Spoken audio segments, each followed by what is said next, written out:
Ebremo ene enyumre ene eye Wednesday nti wey eye the midweek edition of Royal Sports ena yede ebremo free samre ekopim se non do ebebo yede efiensem ene amanonensem ena ebremo ewo show no so se ne de bia yetena se ayeye ne no yebedi kan kwa amanfo amanso na fe walasi ede amanonensem no ede abreye unim se nsem ahodo ena ekoso especially 2026 World Cup qualifier matches are ekoso across the world no nyina yebehwe ehun ensem uko Europe matches ni bi ebekoso uko South America so a yehwe nim say interesting games ena ebekoso sounds ena Asian so no almost World Cup qualified games no ebekoso a yede ehun ensem no ede ebra oba African so a Africa de no ena matches ni bi ekoso ema me no kase Eswatini omo any Cameroon game no ekoye 0-0 other games no yede onsem ebebram nyame adoma ochina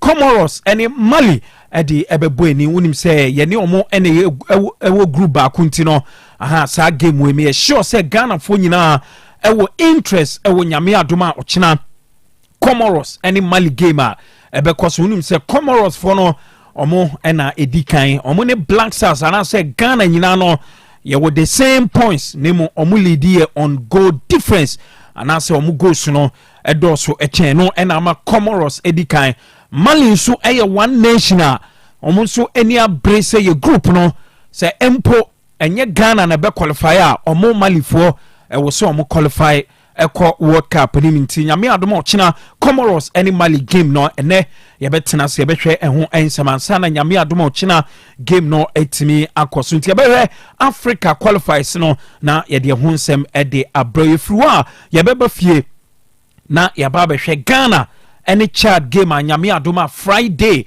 ebekoso ewo Accra Sports Stadium enna ye de tumanim se Black Stars team no e say the full house players are coach Otto Ado etonsa ede from no omunyina ababedu camp na enwa training no etimi ekoso ne omu training no etoaso ewo Accra Sports Stadium enye agrokra nti nyinyina ne yebehwe ehun ensem na interestingly unim say your group opponents bako eboye and say your group no and the game bako ekoso Madagascar omo eche Central African Republic eshomo eka poly and 9 muntienie Madagascar eche Central African Republic eshomo eka poly and 9 ema Central African Republic etimu bako enti de tiene say ohwe World Cup qualifier Africa Group I no ene Madagascar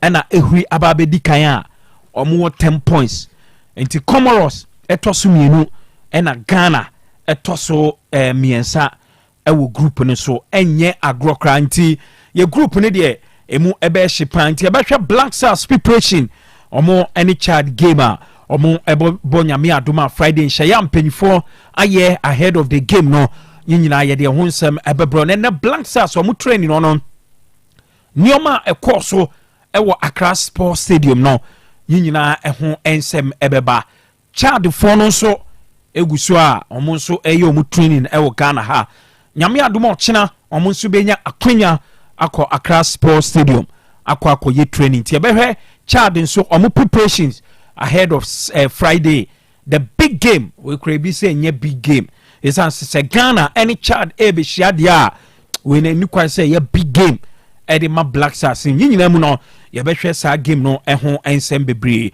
ye fra be kwa kwhwe Ghana Premier League match day 20 games are ene a course across Ghana. Gold Stars are back on top of the league. On say Gold Star team no na no mo na did that first one Asante Kotoko ebe J first na ebo so. Na ene Gold Stars ekotuto mu a ekopie mu ewo Ampine. Ema omo any Holy Stars any boy.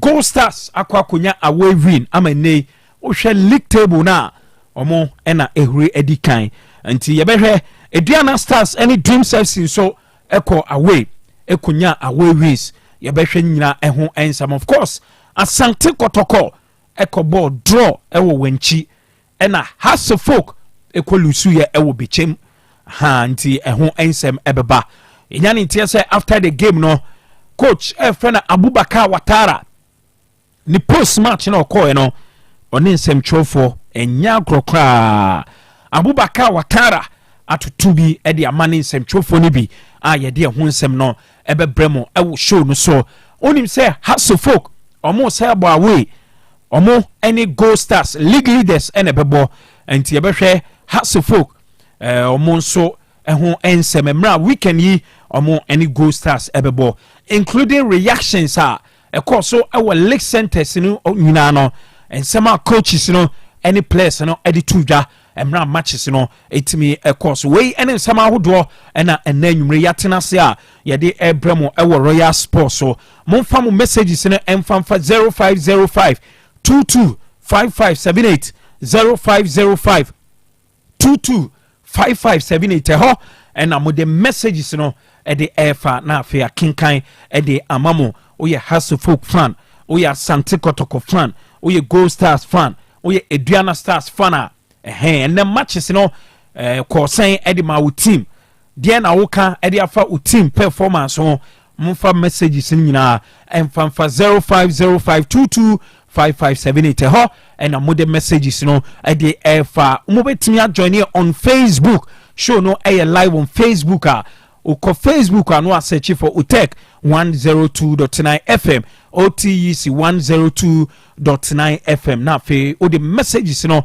egu hɔ a yɛbɛkenkan ɛde amamo ɛwɔ Facebook no so me di ɛde Awal Mohammed obetimi afrɛ me Demonza ɛnkyɛ walasi ɛbɛtena se na ɔde amanonesem latest one ni nyinaa ɛde abrɛ yɛ wia sɛ Scandi ɛna fe Kofila bi the governor ɛbɛtena se na nsɛm ahodo a yɛdi ɛbɛguo no ɔmo apapa mu kama ɛde amaya as usual production team no ɛyɛ led by Sikapa ɛna fe Eugene Maradona na kyerɛ Sikapa ɛyɛ production work ni nyinaa na Eugene ɛboa no na fe Facebook no nso na Eugene ɛde videos ahodoɔ ɛne pictures ahodoɔ no ɛde gu nti ɛno ɛne sɛne dwumadie no ɛteɛ monka yɛ ho na yɛmfa Royal Sports ɛmfa ɛmmerɛmɔ ɛfiri samre ɛkɔpem sɛ nondu ɛbɛbɔ no yɛde nsɛm no nyinaa latest no ɛde brɛmɔ ɛwɔ show no so ha yɛ Otec 102.9FM about 7:25 nti ɛbɛkɔ na afei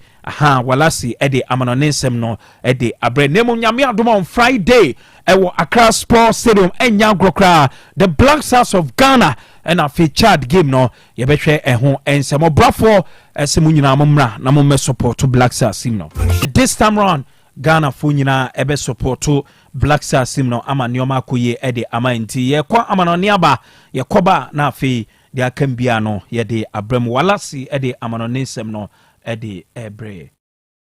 Now fi enanumere ensam no kakra ye nsa kan nyina ya pomoten e de latest awuto ne updates ni nyina no ano so na de abaka ma hyene so ese ene eye Wednesday de tie ne nsa Manchester awuto no ma me fanto dwase ni nyina so no ebetimi akoso kama wa abra me de to ne mo ese international break ne Manchester ene so to dwa enanumere ni nyina ye de won sam awuto ne nyina no ene so etimi de abaka ma na chesa be bia so no etimi akoso wa abra me ne say no owram na wa international friendly sawoto ekoso na mame confirm esa Hong Kong man no omone Macau na den no na chese Hong Kong so ye adwuma bokane mi no ama chese Macau omon so ntimi antekane be na ye tene se Macau American mame mfanto ne mo esa owram awa China na chese omon so island bi omo don no no ama bibia so ntimi akoso enti Hong Kong so no aboma den ye adwuma ne nyina ekane mi no ama chese game no eno so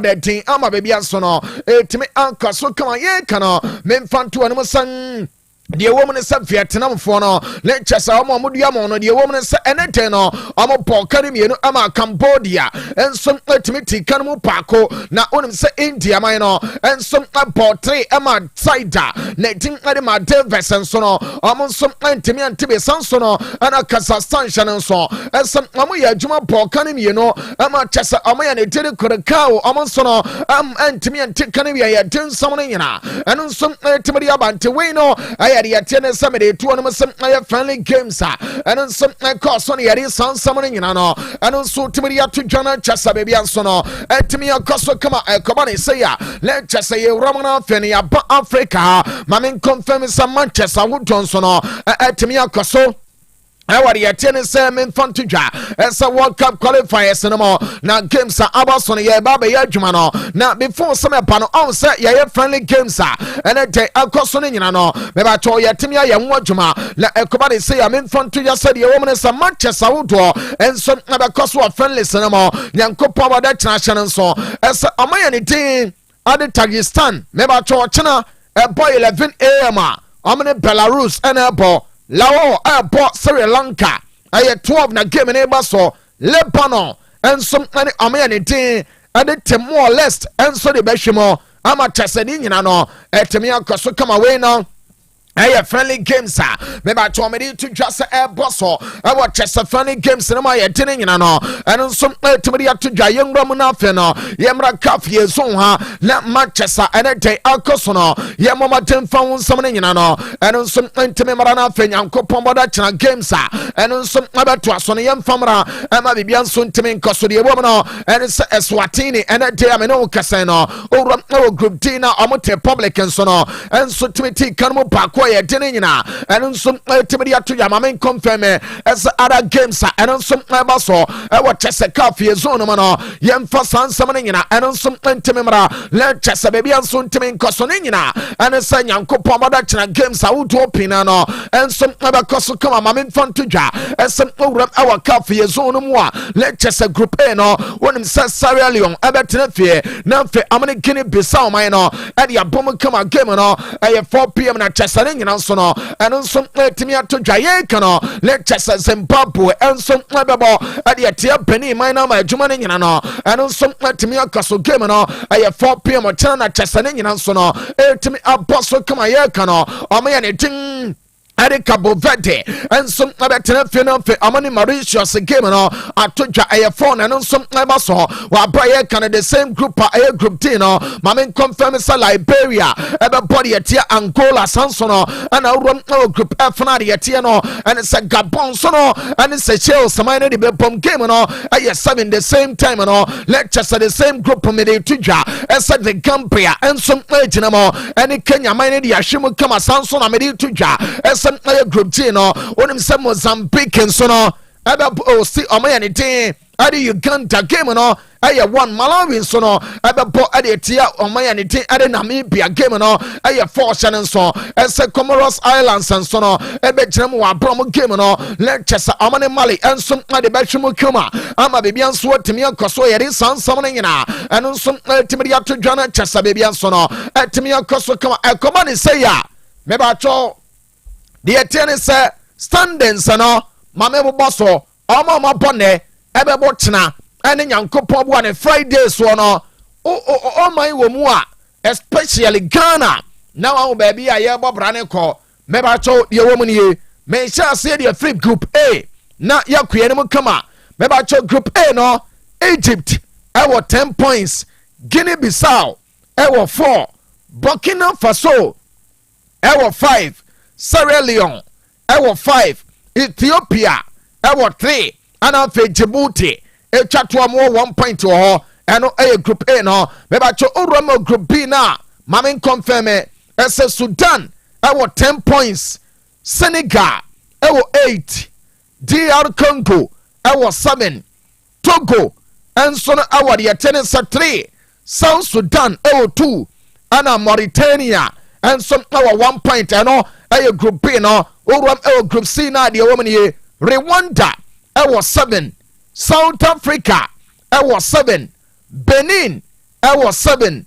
Lesotho ɛwɔ 5 Nigeria Alatayauniba ɔmo wɔ 3 na Zimbabwe ɛwɔ 2 Ghana wɔn yɛatwe fɔ yɛ bono master Nigeria fɔ no ɔmo brɛ ɛkyɛn nuaka dada no masa wotimu sɛyɛ sɛnneɛma no ɛno nso anhyɛ da nkoyɛ ɛmfama Nigeria yɛde sansam no nyina ɛno nso ɛtibiri ato dwa enti deɛ ɛte ne sɛ wura mu ɛwɔ group C na Nigeria man no ɛtɔ so maako no mu a points a ɔmanya ne so far ɛde free 4 points no mu no anasa 4 matches no mu no ɛno ayɛ 3 points a yɛde ne nyina ɛno nso ɛtimi aba possible 12 points no Nigeria wɔ 3 wei ɛkyerɛ wo sɛ ɔmanya ne ti ne Nigeria no ato deɛ ɛteɛ ne sɛ points no maako nkron 9 points enso atime de go yenwram awade yete ne sem aye group a eno no ankasa aye group D no lectures ho na man Cameroon man no awo 9 points de kan Libya enso awo 7 mamen fonto dwa ensem mamaya ne de Cabo Verde enso awo 7 sanso na Angola awo 6 wo de yete ne sem Mauritius sanso no awo 4 Eswatini enso anya 1 point a omo chato awo de yete ne se group D ni mama bebi anso no etime ankaso kama de kane nyina no ane se group A no owuramu a lectures Morocco masa se ne nkakra sa Morocco for no omo ya adwuma ba omo about 3 matches our 9 points aye 3/3 ane omanya no me ba cho Niger omo our 6 points Tanzania our 6 Zambia our 3 ana Congo and so our pointer eno no omo ni point bi omo hwe we no aye sana ade de nyina no ɛno nso teɛ enti saa na adeɛ ne teɛ Morocco 9 deɛ teɛ ne sɛ Niger ɛnso ɛwɔ points no deɛ teɛ ne sɛ ɛyɛ 6 Tanzania 6 Zambia 3 ɛna afei Congo ɛnso ɛwɔ Neola ɔmo deɛ ɔmo ne point bi a yɛnwura mo group F no na yɛnkuɛ ne mu kama deɛ wɔ mo ne Ivory Coast nkurɔfoɔ ne nkakra ɔmo nko hɛ yɛyɛ nkurɔfoɔ Abidjanfoɔ no mebakyɛw Ivory Coast ɛwɔ 10 points ɛde free 4 matches mo enti 4 matches no ɛyɛ 2 points per no ma drop Gabon ɛwɔ 9 points ɔmo tosom ye no Burundi ɛwɔ 7 Kenya ɛwɔ 5 Gambia ɛwɔ 3 ɛna afei Seychelles ɛnso ɛwɔ Neola ɔmo na nkasa no ɔmo ni point bi ya ɛno ɛyɛ group F no ɛna me de ato dwa no group G yɛnkɔ Algeria ɛwɔ 9 Mozambique our 9 Botswana our 6 Guinea our 6 Uganda our 6 and Somalia and Sunny point to be and no I group J no and I make come one some no young room our group H no now for a Jumanina and on some uncasa come a bra you Maradona at the end I'm ententan video no so the attendance of Facebook no and I'm ready to Jana Mamin fun to anymore and some player Tunisia I know I'm gonna decline our group H no maybe 12 points are so far Omanya no eh Tunisia for no and Kakra Krasa Omadi Omo ya Titimo Omanya 13 points at the free 5 matches more Namibia 8 enti calculate between Tunisia and Namibia no I have 5 points actually din Liberia about 5 our 7 points Malawi and so our the Tennessee 6 points are about 4 matches Equatorial Guinea our 3 and a Sao Tome and Sunny point to be and no group H no young name Uram group I na dear woman ye obi a pe baby a Ghana da me ba cho obete dear tennis Madagascar our 10 points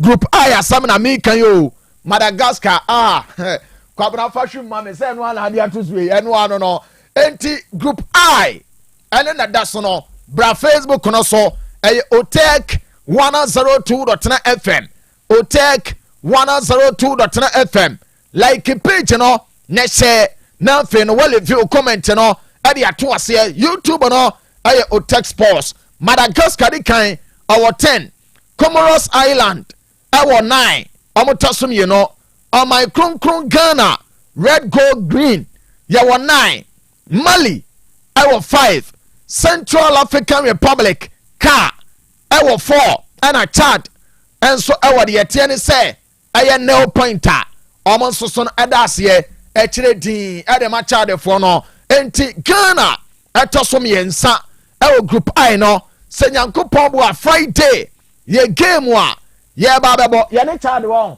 na wo de ye ba bi a cha de fo da you je se bo we ye kokose tu kra wo be jatum masa yɛne bra bere wɔ kurom ha no wɔn yɛanhyɛ deɛ no na kyɛ sɛ yɛnkɔ 12 a masa ɛbɛyɛ ne bere sɛm wɔ ha enti no Ghana ɛhwɛ no mu sɛ Nyankopɔn bo a fighting no ye game wa yenso ye bebo ne nyina no na kyese ye benya de te ne sa maximum points ne nyina ama bibia nso watimi akoso we no aye Africa ye zone hanum no ana ye World Cup qualifiers awodo no ye de ne nyina eno nso tibiri ato dwama bibia nso no etimi ankoso kama ma memfanto ne mo esa ye ka ne nyina no na kyese ya bobo Africa ye zone so ama bibia nso atimi akoso oramo ewo Europe Nyankopɔn bodo kyena games awodo ebeba so ne mom no se de be ya me patwore ye te ne se games a eno nso abaso ye betimi awon enti no quickly ya moboso ne yanku ene mo kama de ye wom no ene some matches a ababaso UEFA Nations League no se ochina kra foreigners wo ho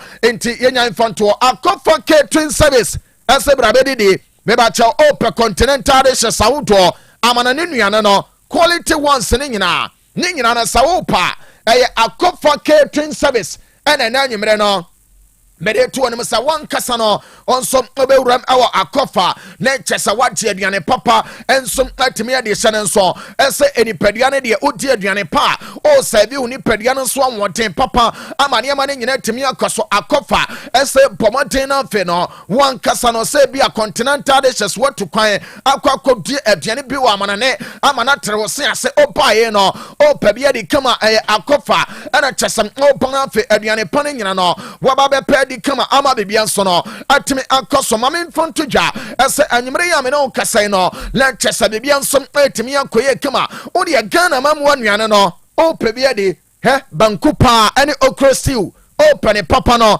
atimi adia aya akofa so ye ana chesa oko sanso na mame mfonto dwa ese de etie ne sem aya Ghana ha aduane be o pe chesa Chris Brown de ya twini twan na de na nkasa ekoye no de bia ura restaurant bi anase bi a eating place bi kwa kodidi a obeduru hono no ubusa obi a beka se o me de konkonta de mempe obekọ no eno ne aduane a esa first why na eto da bi o ye to a ye de koso buku ana dok o ye de so buku ye mfon so buku abna ni na edie na momogina won no on kan kire wo se me ba beto adi master aduane a wo pe no emfere emfansie enkane tete no ana ne ye ka ensem hunu ede fa konkontan aduane papa a kyese uyo yem kura dibi ebebuo kono ama ne mani nyina temi akoso obawo foforo a mese aduane eboa ema ne nya flat tummy na funo enkonkoye bisi basa no Chris Brown papa no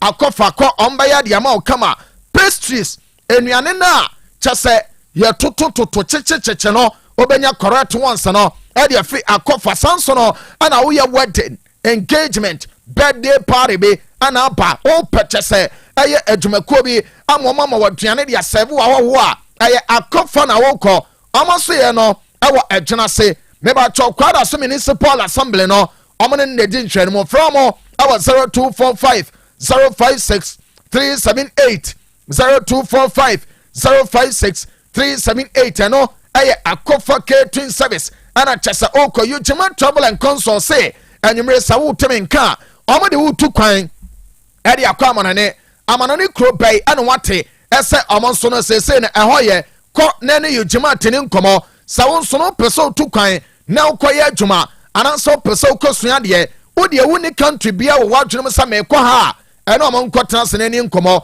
sa ye adwuma na wo kwa akoye adwuma type bai omono betra sana fe omokyerɛw abrochire kro we okwa ebe farmer ebe pike ade ama simple kra na fe no wonso wache sika de agu botom kama na momo no odi enkronkro de suwe no opese ukobi omo se US of A omo je emfie num ade ama eno no aya multiple visa anasa visitor aya visa eno omo je ama awo US of A opese okuramo awo European countries awodo akoya djuma wa bra o free akono na wankasa no visa no eno aya work permit visa amo beje de ama say ye Poland say ye Hungary say ye Romania Bulgaria ne Croatia no ne nyina aye yo jema tena gere ama me ba cho UK eno ye beje visa ade ama US eno aye visa ade ama Canada Australia ne nyina no me ba cho open visa on beje ne kama de ama UK for skilled workers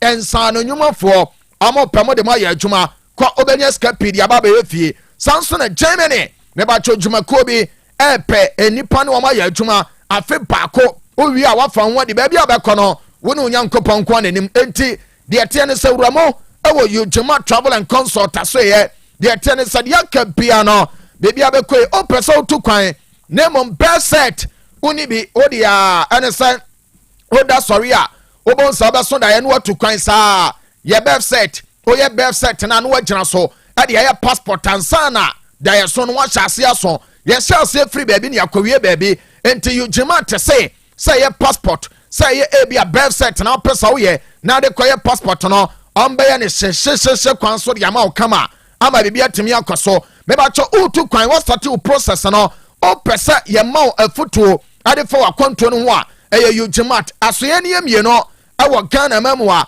oboase omo Yak Towers last floor no mo me ba cho enkane GN bank no eno ene Yak Towers ne de hwere mo ko ho Ujima to ho kuma se edan na ofi north interest so eba so line interchange no so otra dan bia na oba interchange no so no na chipe ana Ujima te ho eno eye Bugis building na chi ana abeto mo numbers no famienu na afeye ne nkomo 0553 944 608 0553 944 608 and that's 0547 740 774 0547 740 774 ano ayɛ de yɛtene sɛ Ujima and amede to no ɛna nwumere no wo konto sɛ ensentwe adwuma no obeye bia Otec School of Journalism and Communication Studies na amede to dwa oda yɛ so no entena dem nka ɛsɛ ai me pɛsɛ me yɛ adwuma no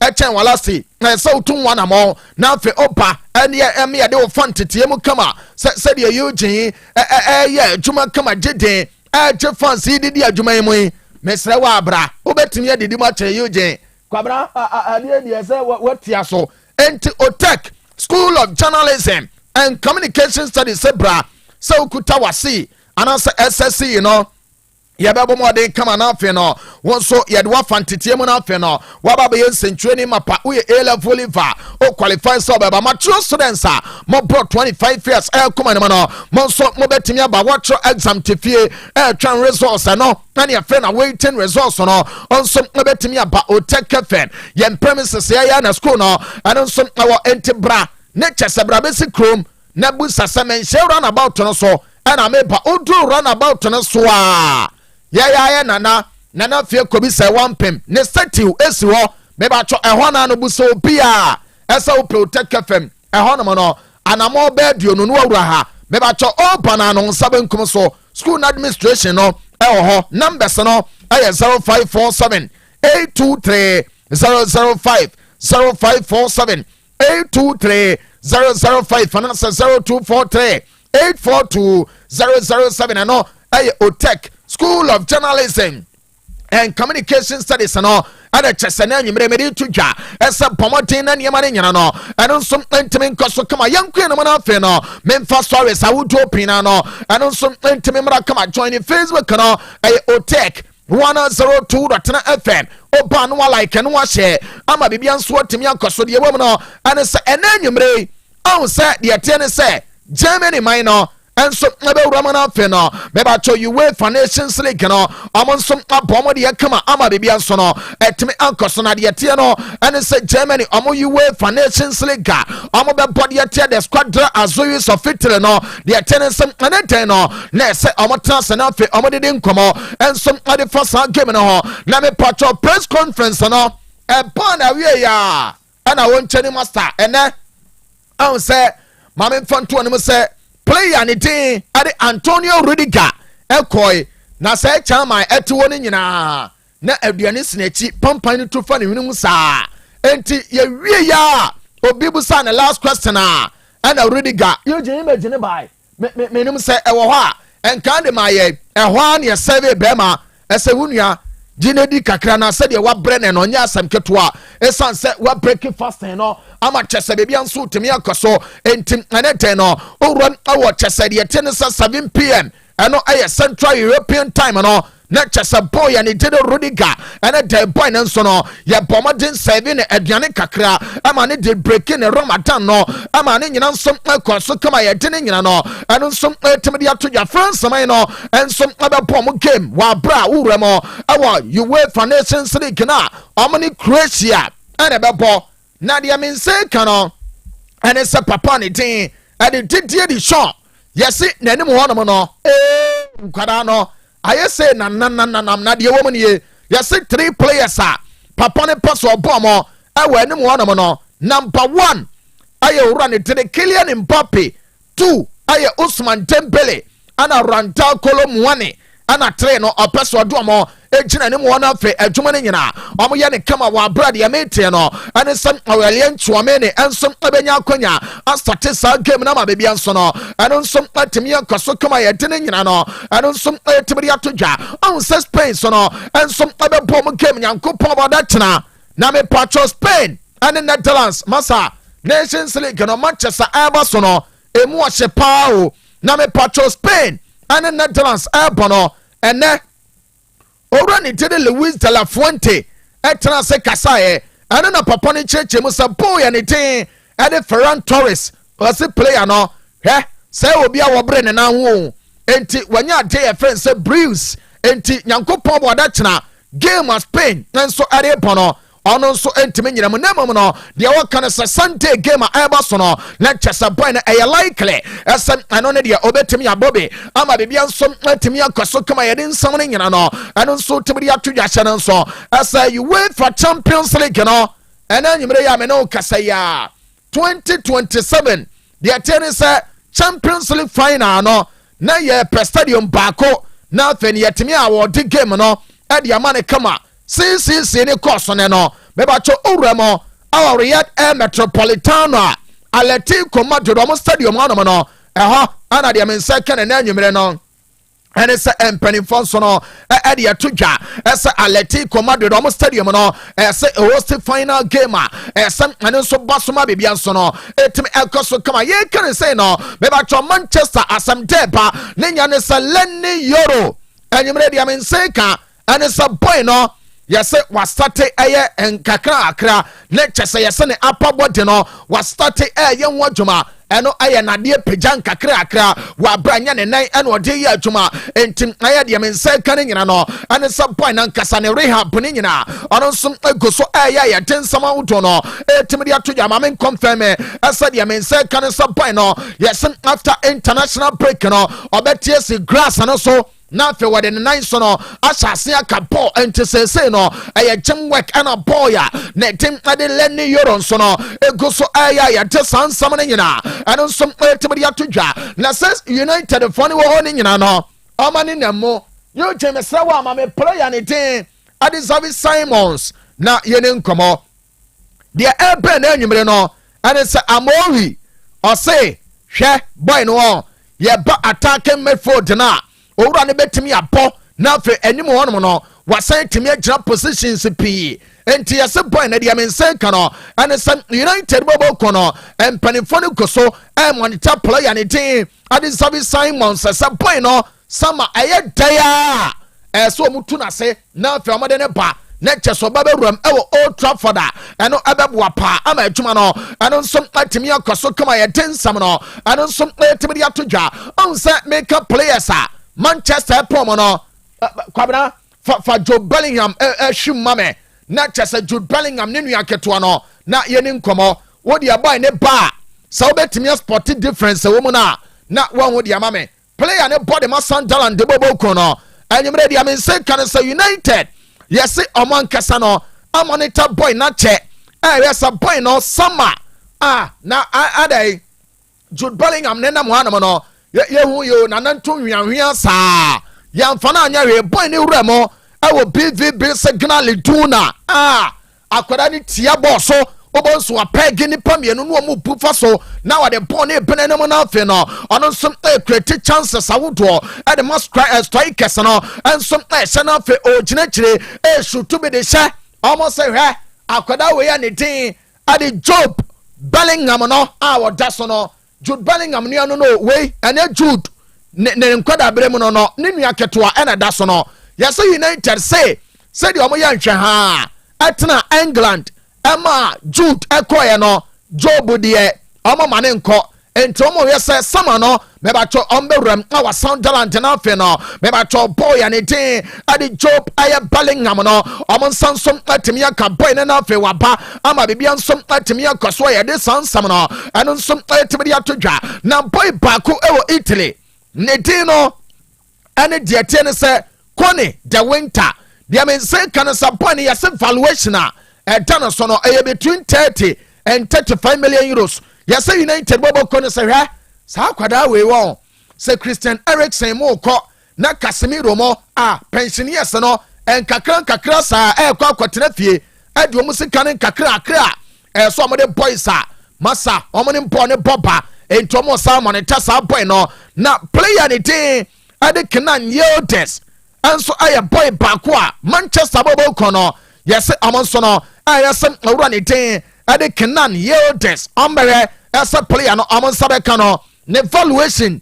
ayɛ 75 million pounds ɛyɛ anam sɛ Man U na 75 for deɛ Yildiz yi mo de bɛkɔ akɔfa no ɛsan sɛ sikasɛm no ɛnyɛ bɛtɛw ɛnkyɛ bia ana Manchester no owura mo ɛwɔ deɛ tene sɛ mpanimfo no ɔmo de bɛto dwa ɛsɛ this summer sɛ kɔ na wie yɛ nkakra mo no ɛbɛkɔ bankrupt ama nneɛma no nyina no ayɛ basa owura ne te ade Dan Ashworth Demonza sɛ wokae no former Manchester ɔman kasa no ɔmo sporting director yes deɛ me nsa ka no sɛ Anasar Boboko no ɛhwɛ sɛ ɔmbɛfa papa no na kyɛ sɛ waba bɛyɛ adwuma ma ɔmo as new sporting director ama bibia nso atumi akɔye na Bernardo Silva ɔsɛ mo a mo deɛ mo ka ɛsɛ ahe sɛsɛ wabɔbɔ na brɛ na sɛsɛ krampa ɔhyɛ hɔ so a na nanantu hehia mu no wɔsɛ hey masa aka 1 year o ɛwɔ City enti sɛ ɔpɛ sɛ retire ne sɛsi ade free City a ɛnyɛ ye lai David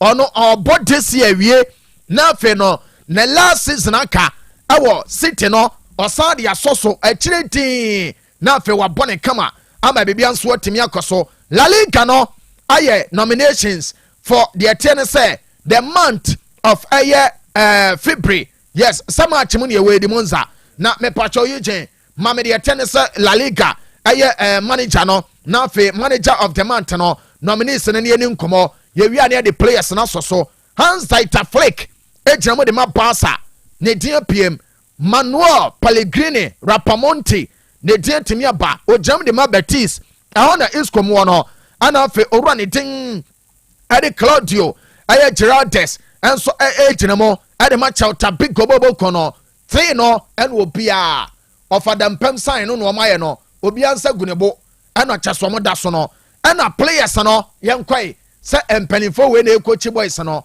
players ne de no yes you gende be mame kwabena fahwem na fe yenko Kylian Mbappe ne diwom on the dikan no the ratings no on sign na was no 91 Isco Roman Alacon Suarez e body ma Betis ne diwom Marcos Alonso enso ejinamo owura ne tin ade Umar Sadiq boy we ala tayawni bawo na ponabomu taso aboy no watwa no awmeka wom ne din wom ana fe owura ne din Pedro Diaz enso eye adwuma ade ma big gobobo kono we mu nyina no eye de ba ye din sam no eno nso etimi de atodwa ma bebia nso no etimi akoso kama na Ancelotti say ade ba ko obeka ne se Nico Paz hwe oye player oye Madrid player na mom no amama ne ye adwuma kakra o baabi entimu amo kasa boy ne bobo Madrid nkofa no asa Madrid ehia na sama no ambewura mu na afem ne boy no edi nkomo sanse still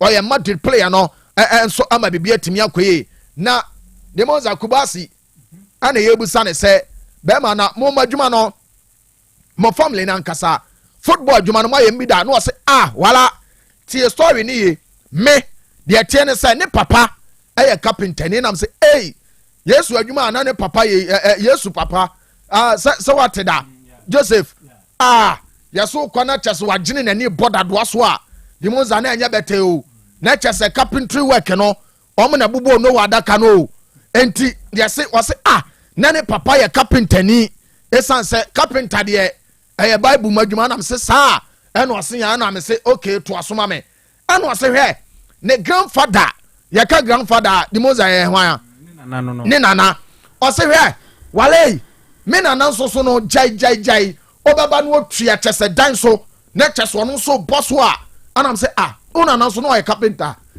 o so wa say dey sitie no aha esro was say ne nana so nana ye carpenter papa ye carpenter me ba wo dia me keka ba anam se ane mo ya adwuma was say wala me kaba na oba was say me great grandfather and also ya hwan carpenter great grandfather wo be kirem say great ne nana kansoa mo ne nana kansoa anam say ane say wo ya wo na dado ahya wonsam na wagya de na to aba be fa bo nti pa ko ba say board ye omo family no kure nie ne nko mo carpentry work ana wadwuma no mo ye ama bebia nso atimi akoso kama doneka ba mesa efi diamond scientific herba and research clinic aso ye meba cho obema no mo ye mre de tie ne se obema ne sori no ye nyina ye sori abompa ye no na wasi utrase num doneka ne be ebe pagya no bema otonso tentem doneka ne be boa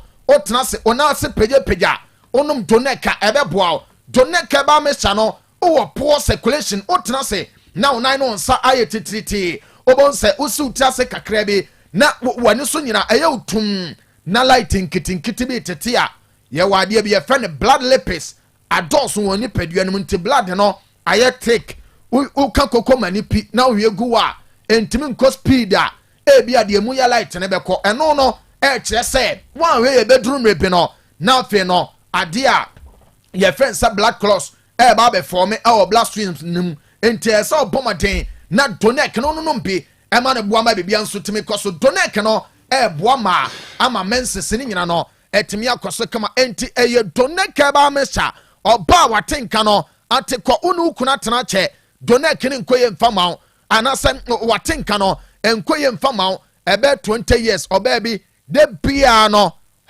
ade no feki ase wo je ho ase ye ne de nenso no ono ankasa no oni atenka nom donek ni bi se bema wu a oba ne betimi awu onum donek ni bi ebeboa na fe akorete sa problems ni nyina e de ama o kama de wo no ene se oba enso tagu no nonum donek ni bi bibia betimi akoso orem baby atonton no bia obenya bi Osons chemist Mr. Herba Colinac PFA pharmacy Habme pharmacy ene Danny Herba Kak pharmacy mo nyina Otec junction obenya bi na fe no watimi atone kama friend panimfo amadi donek no buy and ya diamond scientific herba and research clinic ewa ahomai so 0246 727 677 0246 727 677 and answer 0249 208 252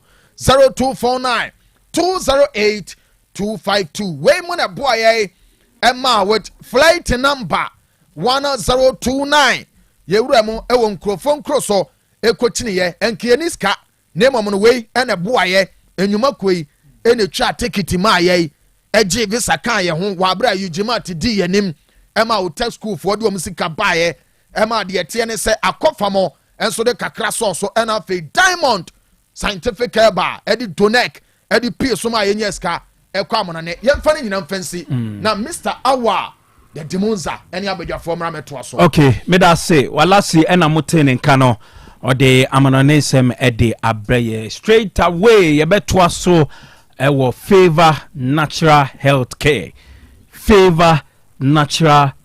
na favor for de omo se yemfa malaria ma ho yemfa miyemie ya emma ho yemfa se bia miti eye meya na de kɔ no eye enamu yare na enamu yare de metime di ho adanse e de ama so obi ani ho a ode ne haw e de akɔ favor na child health care esade akɔfie nti ye kɔ mo ho na yakodi nkomo omo de omo nkomo no e de abre doc say bibia bɔkɔ de bibia da din e da nyame ase na enne nkomo bɛn na ode breye from favor natural health care menu amena wasi bi na menchia Otec F4 favor natural health care dey say dey bia ye betena sia ne atifo ne ahwefo di nkomo no so you be out there me and now you be out there shemia there be a ba enemu yare na ya na ebekasa fa ho eno na ebedi ho nkomo ono na ebechirichim ema obi biara otie anaso obi biara o hwe ya enemu yare eten na se enemu yare ewo no so no otene ma asie tipacho oyo ba oye bema na wutie me anase wo hwe me na yare bi how anase yare bi etetew na se enemu yare a mesro se ubenya ntoboase na wotie anase ubenya ntoboase na wahwe me se me sori anase me kasa wie na unti bibia ase a na wafre me amye di nkomo anase fitinya me yad me kine kono ubetimi afre ama ya kasa anase ubetimi afre ama ya di nkomo ti de kan no obefa ye number no ofa number na save no favor natural healthcare anase Dr. Favor na fa hye wadwunum se de amini di kan no ye ho no enye yare bia na yesa ho anase enye yare bia na ye hwe ho yare a yesa ana yare a yehwe ana yare etu ase yare ohun oduru yare betimi aboa na afuru so no eye nam yare tie bia wutie me oyare no eye gonorrhea ana oyare no eye syphilis ana oyare no eye candidiasis ana se why se de enuanu ma no eta afre no ana se nam yare ni bia tena wo so ache akofa ha bebre abrew e de adwendwen abeto so o dwene ho anopa o dwene ho awia o dwene ho anwumre o pe ba bia obekọ ne aboa na ya show na yare no afuru so a eye Favor natural healthcare ye center anase yaseye ti number obefa no eye 0245 378 255 0245 378 255 0245 378 255 Favor natural healthcare yenkwa ye ne yaresabia yetu ehu osi wo se enam yare ne ye de enuro no esa na ase enam yare ne wo ho oduru yenkwa ye nso na se ye hwewa yesua de ehunu se yare no wo so na se opese otu ase yare no wo so na se opese kwa apart from se onu moduru no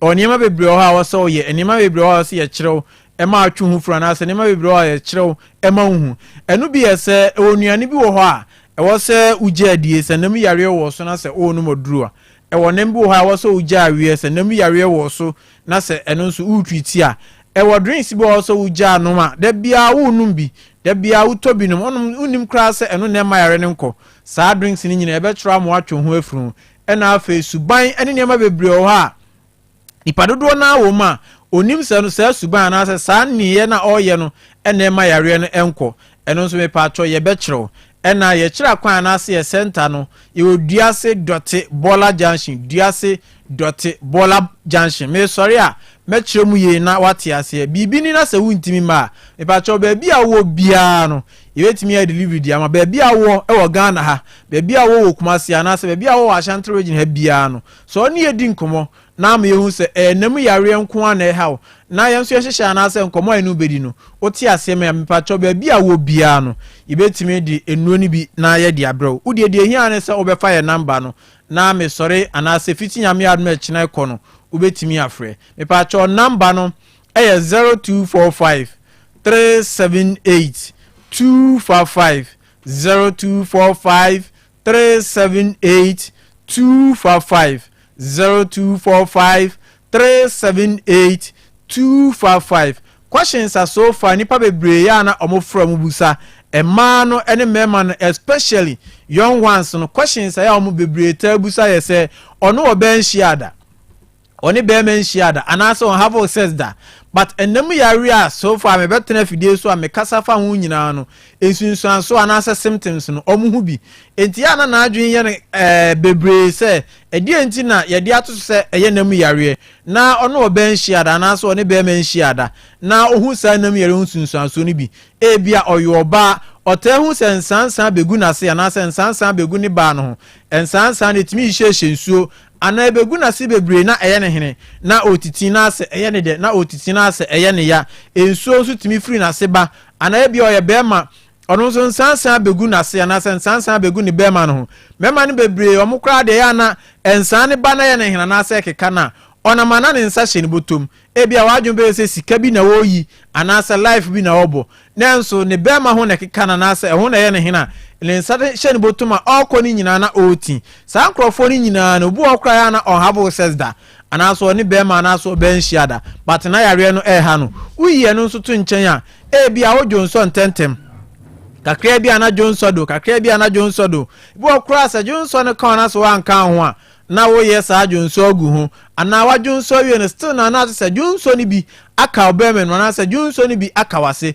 sa Johnson na ebeba no eba gise wo chima che ansa na atimiaba afoyi ni uye no nso to nchen a Johnson a wo te se wo ba mu ehhyew pa ana wo ba mu eyoya ana emudwao bema onso Johnson a wo te se wo ba ma ni mu eyoya emu hyehyew ana se emudwao afa nso uye no nso to nchen a ensuo efru ba mu ba ana se ensuo fru ba mu ba na ensuo no ya na ema ne de ne pa na ye sivi ana se ema ne de ne ha adwen ebuwa ne de ne ba colors obuwa ne de ne ba brown ase green ase yellow bisa obuwa ne de ne ba eya na scent bi ana se pampan bi edi akire etimba bebre na yi ya papo asa akato ana se cheese no sa na bema wonsu tie me ana wo hwe me eya na ensuo di kan beto bema na no ansa no adwonso odwonso wi ahu se nsuo no ana se atams ya na hu moja o ase muo bi ne namo ase nkukodwe ase ntetia ana se okọ private na se ochima na nsuo bi fruase ana se obema nim eba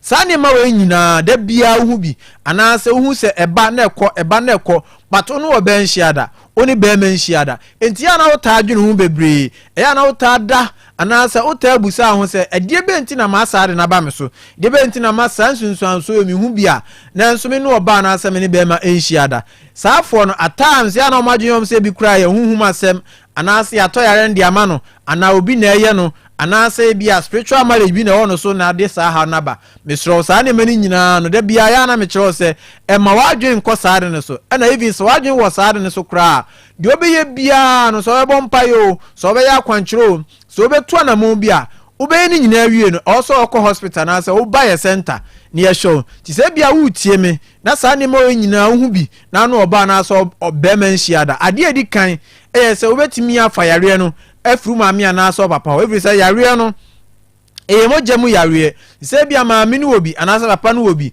ana omienu nyina obi na se nyinsen ba na awo ba akra no mba no first day no o yare ni bi no odi aba asase san kra no omuso a kakra bia no afie na no ho aye hyehye na nsansan bi ababe toto ni paduam ho na se epo bi ate aguno so maami ana se papa no madwen koso obene be ko hospital ni emma ni nuro ono kra na adwen maso but onyina na afi na start say dan ho di say nem yare na ne wono so a na oya akra na asa ne nkra bem na ha ne bebre no ti so oye utie mi na no obenhia na asa oni be menhia da na mo maami ana so papa so betimi afa so enya yare ni bi afo yi no so to nchen ya environment baby e kwadwonsom ebi e kodware baby ya na e ko private at times ye na nipa bebre na ehye bia adwuma bi mu nipa ye adwuma ho no ye be 10 ana se 15 battles ba ko pe na ho toilet ba ko pe na ho baby adwonsom ye ba ko pe obi akoso bi obi anso ko a oyare ho no so ode koso na ya na ahu siesie no na se ho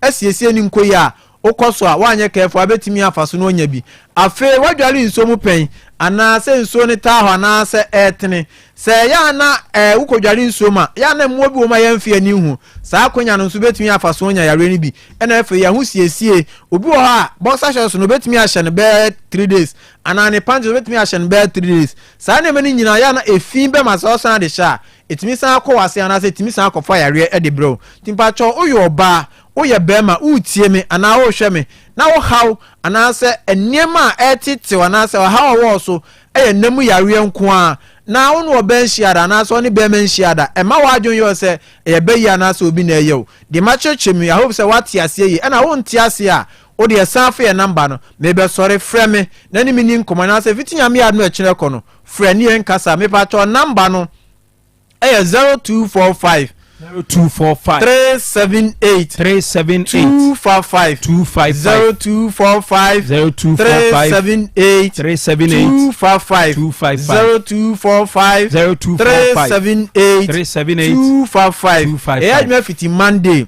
ekopim Saturday fiti Monday ekopim Friday e start adwuma anopa 8 o'clock na ya pon anwumre 5 ena Saturdays nso ya anopa 8 ni apon anwumre 4 ye center na se ye kira kwan ni oduase dot bola junction duase dot bola junction odo person oba frɛ bɛ ma direction no oba e bia na wuntimi ma ba bia wo bia no e betimi adiriba anase e betimi di nuna bro ba fa hye wa adwum se oba frɛ anase oba ya center wa e namu yare nko a enye kokɔ asɛm enye pressure asɛm enye diabetes asɛm enye ulcer asɛm enye stroke asɛm eye sexually transmitted disease nko a se o don't be bia ase a me sorry fa number ni biem na me sorry afrɛ na se fiti nyame adom e kine kɔ no frɛ ne bra ne yen show number no eye 0245 378 245 0245 378 245 edo bi bia ase nyame ya adom a dase ne be se hia ne adi nkomo bye bye Doc,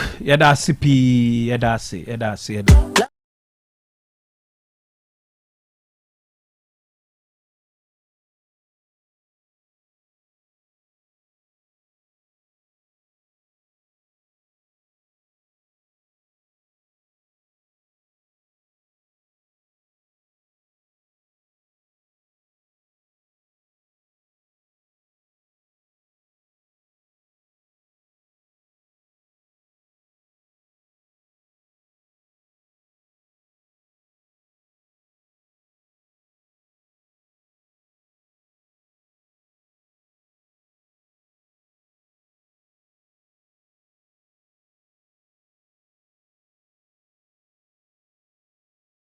The amamo bring back the love, the Black Stars of Ghana.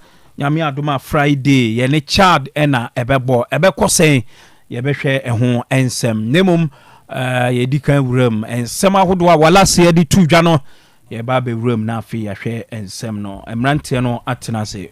Opanyi se bibi abokọ de. Demonza. Adomni ahwe no mani be as usual. Matias. Is it in here say me no betwe no nya say we dey betwe no twintwa na ye be kan bia ne o mani be dey me kana motias. No ye den ya ne o mani be. No obi say who introduce ya wo camrantie wo ya no asa aka say mpanimfo na abrantie ne panyi difference be na wom. And I'm say me ba me bisa ma wo ankasa we ya no. Say mo na nka mbetimi aboa me. Ye mo mboa. We say youth no. You describe your friends say youth no. Meaning age be na youth and I say age be na ultra youth. No. What why introduce me? Oh, me introduce you them. The bracket chrono jurisdiction. Okay. Offer UN DNA. I started free 18 years. Okay. You could see 40. 40, okay. But Ghana having him say even 45, you are considered as a youth. We crowd with 50, but we catch you say. Nimpomune de oye youth. Na ne body no. So what I say. Nti me kam ranti a me campaign for 50 I wonye youth. Wonye youth. 40 kra no. Openi bed in say be say oye youth. Nti say me mamu mpanyifo me mamu emranti a panidi na just wanyini. Okay. Dia mamu me mamu mpanyifo nse. Unless you just title be our day my be so sa mpanyifo dey. Me ka say we panyi a okay mama nchemu ye dem pese me chense wo say otem framamu a say bi nsema a wo ka no. Nsema amuka. Anza okra wa PR ma BA United so nsema amuka no. Say bi eye mpanyifo ensem na because issue aba ona wo explain echirechire mu e ma say bi mpanyifo bi omutie no omoye den omote ase nti wo ye panyi. Okay. So Kofi. I am sure say watch mama. Anyame obi na bisa empacho pi. Kofi na abeso onyi bibi. Kofi don jintu. Maybe our time no do so dia. Anyame obi na so extend here you know. But say bibi aboko ya edi bit me. Na ye jade aka manyam. Sanity. But still an yam ha me. And then so bibi ham papa. Oh okay. Still an me Ghana Police Service for no so. As a police for no menam 4 pounds T2 MTTD for no. There's a growing mechanic say bad idea bi ahwe beba bedane kan ka bi okroma na say yesan kosi nkunya ne betu ase awa na me hu ade bi ene ma me hye me unim say network drivers in be teaching no more commute or inner cities no tafo to a sofo line and night to Abuakwa and I said tafo to Asokwa and I say Atonsu any chrome to any area biano kofi wo de momon foto ni bintia sese onim de omoye a lot of them am made for to the car na mo de that start chichiri gate no abo the next window num nti wa wo fu bi ogina na wa waforo car no na na mi hu for car bi a akwada be 11-12 years na ni nua keto be 7 years 10 na so no mote be bia mate na ese mate na tena no e na car no yento do no ya chichiri do no and then me sure say make say nipa 80 na bi omo fro trotro this time they will testify and the trotro for ni be bri omo fa mate for into a big gate no or yeah adwuma throughout the day na wa chichiri gate no or the dust start chichiri to tena onsa na ogina na wa waforo car no ye ntu gate no omo say if is a pragia na buy no mate for ni be bri ejaye eko pragia. It is not an excuse. That is unya ebi wa enye se ompewo unya obefa but ebi ni ho ani kwasa odi ka ni si pacho mate fa e composure na no agise bia wo driver no countries are yem fa mate o media had the I don't know South Africa trotro but ebia mate nti omo ye se mo amutika ni mo beje e scanner row by row nti chirifo no mujinu by row na chirifo na pass am enimfo no no ma pass then nipa na obetena sa seat no on na mo bejeje ama no no hand over ama wonim sa ade ba na hwan ya beto do nim na hwan so abebie do ho na me ba no ade ba ko a sere okuruman se onye obi oye sabi oye elite kakra no tena sa seat no so a otimi na nwe se car ne gina una obesi wachi anyo na bibie gate na ma to be say mate driver krona na ono na tistia na nim no otene ne mu free stia na nim no ote no na ode ne nsa ba akiro bibie do no ebi mu kwa do no nsa anye papa se why waje so bibie ama no krana wo nu ono kwa ne nim technique ode bibie do no omo mutum no that is omo mutum no otwe ne mu aba akiro no no abetwe lock no ansa na wotime pia e de asi wo eye very bad dinti e bad ne say obi adware awie kwa from the drivers ni bebre drive carelessly no hwe infinfin space ni kaka na nkomo de benya advantage to control say the be obi e ho so na pragia for no so de adane omo so lane pragia for na yi lane ato cars ni mienu infinfin na omo nam na omo de ba na bi nso mo nam the other side wo si from kwa no ahwe a okofa asem ye besre police for no emo omo ni nko homan na ayi sese na mse nipa ba kwa sorry to say omo ye useless pa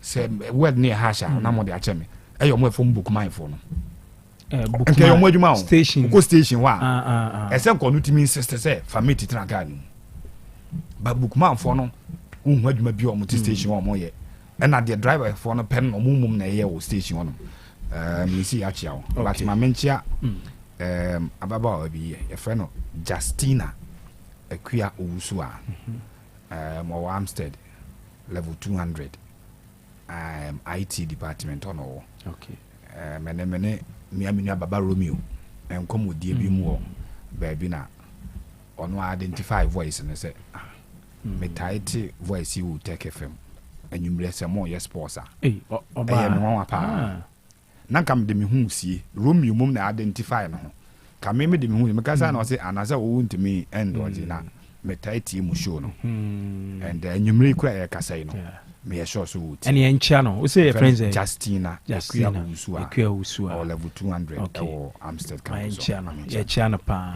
skandi kan de enra opani ba ku bi so em so beto do neck na otwen ya me ye ponye just to see us na onchiaye was o me come here unfortunately em say entimi am bisani din ai enti yedanase on some of these things na say scandiana etoda Yes, so there be any say so but say sometimes you walk around and you meet people anyhow almost stay glued to almost set say program ne start ya just to listen to nia yebeka nti ye do mase ya na she in cry pa in dos ye tenase ya yentimi definitely I say Ebenezer Achireko on Facebook or say you can be a youth but be addressed as penny based on your status or position. Based on your status or position. Not just me address him as penny men carbone anakufi. Same thing na ye be bisa say bia na your title awodi my. So but enyam na mi bisa o bi bisa ma obi. I say what they pimping me we dey me send him patch ya papa so ni enu apani a o san ye obi a kinfisa akon eda na koma so pa jobless of jobless consult me tell catch you na se papa ti an na chi kakaba ise di waba jobless issue no se menchi crew ni nyina se kofi uba unshia jobless okay o ene da obi sia no be heavy pa jobless okay ene sada ni brand kofi na unshia amanfo bebro o de ne be ko ba bia na na o ni bro ma chero o ni ba ko chia chama njumfo on fa ko debi chama biola on fa ko chama edi on fa ko oh ene o ba ehin na uko na chama edi on fa no ko Mr. Ayo Mr. Jalil. Mr. Jalil. On fa no ko dabi ono so nene ya uko hin se wonya wa mo na ko ba bia o pani okay yeah because no many binya ya mo ti ase and you just spiritus spiritus Kumasi City Mall. The managers of Kumasi City Mall on the door. Liverpool fan kesi pa. Yes, so said Dana. Sunday dem so want when okay church so ho na wo gari unsuom ko. Oh, not really. But Suze or company for na yeah, she our mono. Not really. Kofi the brofu BT. Not really. It is also. Yeah, remember. Now, Mohe, your World Cup group no. Mohe dia yan enyumre. Yeah, group no. Say Tina Momo say mbe machada yi hu amamode ne yese ne. Na mo amasema. Okay, you remember minim ye be kwa no ne on. Ye nya no tawtaw. Okay, 5 minutes na. Oh, when you dem 5 no kwam de beche. Me percent. Oh, me sheda nche. League yes, and a Black Star. Okoka African idea. Who's a year qualifiers to the next FIFA World Cup. Na Nyamiadum, the next World Cup, you be 9 teams ever representing Africa, right? Compared to 2022 in Qatar, you nya about 5 teams. Just say numbers na kosro. And you remember, right after the 2022 FIFA World Cup in Qatar, and Infantino can say there is good news for Africa, especially because of the fact say for the first time in the history of the FIFA World Cup, Morocco ati Africa in a final four. No, the good news is that you bet me 9 or 10 slots in the next World Cup, and later it was confirmed say you be 9 teams in the next World Cup instead of 5. I remember 2022 Cameroon, Senegal, Ghana, Morocco and Tunisia and they represented Africa. Na yebetimi aka se ye nyina no de obo ne humodin pa no clearly Morocco and they did so well. They ne bin see that. Enti ya beya ye enter day 5 of the World Cup qualifiers on the African continent. You look through the groups. Na wahwe ha we nuoma eko and to see if ubenya countries are ibenya gidie bi say okay these countries eventually when they qualify anya hwe kra no baby a Morocco di ekodu ye 2022 no si entimi nko beyond that stage yebetimi anya gidie say okay those teams one of them may hit the level Morocco hit in the 2022 World Cup. So I was going through. We check Group A. The Odikan Egypt with 10 points. Omabo 4 games. Until we are waiting day 5 no. Near how day 5 no will go. But clearly the other second crown Guinea-Bissau in Group A with 6 points. Into between Egypt and Guinea-Bissau 4 clear points. And see we na Egypt and I qualify from that group. You can say Egypt is a powerhouse in African football, even though na saying omomodi mono enru the level but clearly they will still remain one of the best teams on the African continent. So qualifier, you have some confidence ne say bra compared to Guinea-Bissau, Burkina Faso, Sierra Leone, Ethiopia and Djibouti in that group, which is Group A. Yeah, trying day 5 and how things will go. The same Tenuko Group B. Surprisingly, it is Sudan and on top of Group B with 10 points after 4 games. Senegal at Daomoto pair with 8 points. We are hitting day 5. You know how things will go, but clearly, se uni GDA with Sudan mumpa. You look at baby as Senegal. Eventually, Senegal to me be overtaking Sudan. Senegal is also regarded as one of the best teams on the continent as we speak. And even though Sudan are taking lead near but Senegal is so close.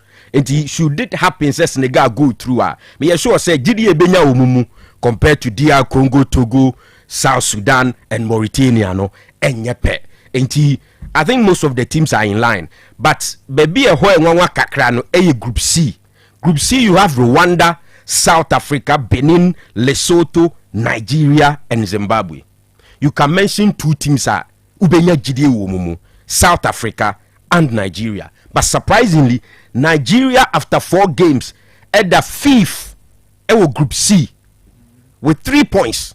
It is South Africa and a second to Rwanda, even though Munina same points. So it is 7 points over there. And one of the teams who might disappointing so far Nigeria, and we are expecting say in the subsequent games also more performance ne shooty because we will have a rep from Group C na yeni ankwaje ho.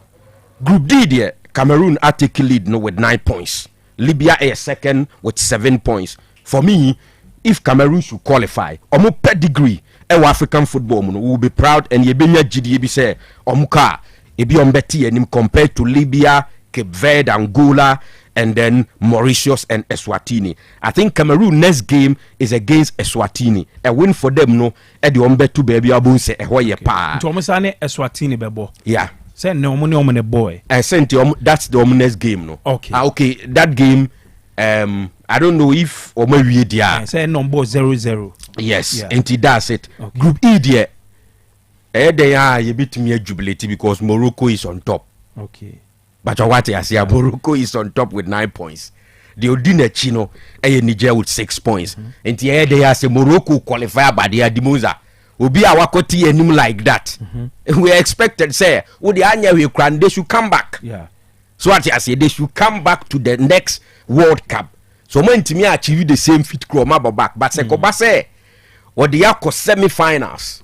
2022 not 2026 year and kebe harding. So Morocco on top Group E. I think it is in order. Ye nije ho.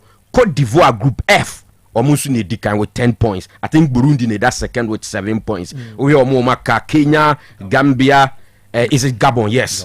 Burundi a third. Inti Gabon, Burundi, Kenya, Gambia, Seychelles.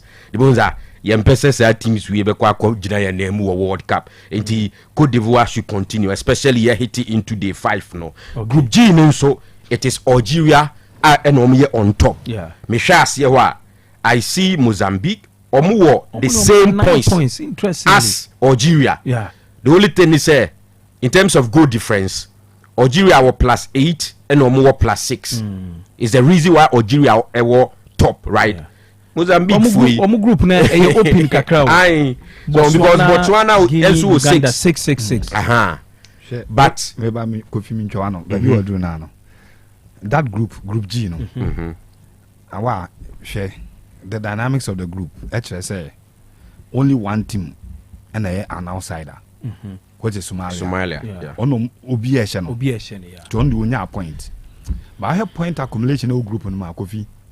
Me nye surprise say we are a very likely say Go the difference. 0.5 na Africa yikura no. Ebit me free group no. Who's here on 9.5. Yeah. The second best placed team after games ni nyina no ebenye opportunity to play a playoff. Yeah. Enya me wan say say team no bit me free sa Algeria group no. And because Mozambique, okay, but Botswana, Guinea, Uganda, we are 6 points. The entire man it is and say should Algeria win against those teams, non do nyaniti dim no kwa. Yeah. Mozambique performance here group him. Botswana, any Guinea. HSA in the next round, we never have pick points. Eddie Tia team not that form, which is Somalia. No? In this round, Mozambique and Uganda neighbor, Botswana a host to Algeria, and a Guinea a host to Somalia. So Guinea sha or Banai. Who's all Nigeria group now? But be Nigeria dano. So when the man qualifying power, or may shaping boy, with my I pick points and be against side teams. To obey more points. No, but teams here we. I almost guarantee so be a Basash Somalia Sanje. Further 3 points as a Canadian. Ama Mozambique bit many at 12, or Abra unqualified. Botswana bit many at 9, or Abra unqualified. Guinea bit many at 9, Uganda bit many at 9. But unqualified. And Mozambique now so against Botswana and Guinea no. Obi bet ma pick points on them. Yeah. Tibet mid will be a Gine power group on the shoot Algeria Crano. Miss out on the qualification and no be san Algeria likely to get more of the points or second round more obit media place second the sad group we want here interesting group the final country know what is best second place obit me free playoff and Mozambique because of Ntokwanti so many to aba last year and Tokwa ewu Kruma this time game na ebe koso Cairo on be bono Egypt. Yeah. Most of the teams either so bono Morocco and now bono Egypt any Algeria ne ade. The next group which is group H ne there emuda ho Tunisia go through because almost 13 points. So say no points after 5 games. Namibia 8 Liberia 7, Malawi 6, Equatorial Guinea 3, Sao Tome. Almost what that with Pim boys. The next one, Equatorial Guinea was 3. And I think say Emiliano Insue ne ban no affect him. Who's over AFCON? Everybody go kin. Yeah. But in the FIFA qualifiers no, FIFA issue ban the Tiano because almost say double identity as a Spain or Spain youth teams in it and I pay the age no and I say the last FIFA qualification no but he AFCON there obi obo AFCON we now sa ball game Equatorial Guinea no FIFA declare losers because akobo game ni dia mom tie then Africa ni dey do anu qualify abo. But FIFA who say and the so team 2 games na omo no omo Namibia and I feel Liberia nyina nso mu wini and na ati omo de ababeto form no komu gina yi obi na group I na and I know the shifi ba see Madagascar akoshe Central African Republic about 10 points into any joke but I'm just saying say you look through you want to see teams me representing Africa ye. Who said Debiano Demonza. I say na ye hu ni sa brofuni buye nimtia. So but over the years he nya chance ahodua World Cup bia. It was just the last time. And a Morocco for me eti enim kakra fine. So I think we should do better. As we play along, consider how things will go. I'm just looking at teams are omukwa. So Africa, you be proud of them. Maybe Demonza omukwa, they will just go and add up to the numbers. Yes, it is good, say who at the world stage. So what you say, but others are playing to win something. So why can't we? also do same. Okay. We are talented. We have talented footballers. And I think we can do better. Okay. I say, o time na so dia ni nanka. Mama me sasu wa heya. But me player ko Palmer. And I say matune ye me ya. So what I say. Okay, say under Gary Southgate, right? A lot of people e pushy say ko Palmer ball na, especially last season, Obama Chelsea no. I was say unya a place in the English national team. So mu name you first 11. But at that time, Phil Foden, nomini Bukayo Saka, and Harry Kane money there. So around that time, the manager felt say Kupama should always start from the bench. And he was always starting from the bench. I remember say Euros no final no cry, the only goal in the game. One started for England though, right? But free bench by Ebenya the only goal in the game. NMA Spain for England. NMA Spain share England 2-1. So he had done enough to secure a place. Unfortunately, this season the numbers no ain't yet that encouraging. So what I say compared to last season, see Aosha, he's not able to carry Chelsea like last season. So as we speak, even in the league, you are talking of 14 goals plus some 6 assists. Any idea? Generally, in the money will form. But Thomas Tuchel decided, say, obe man a chance in the team. And from the look of things, we have midfield, no any attacking midfield. There's no OCC and there.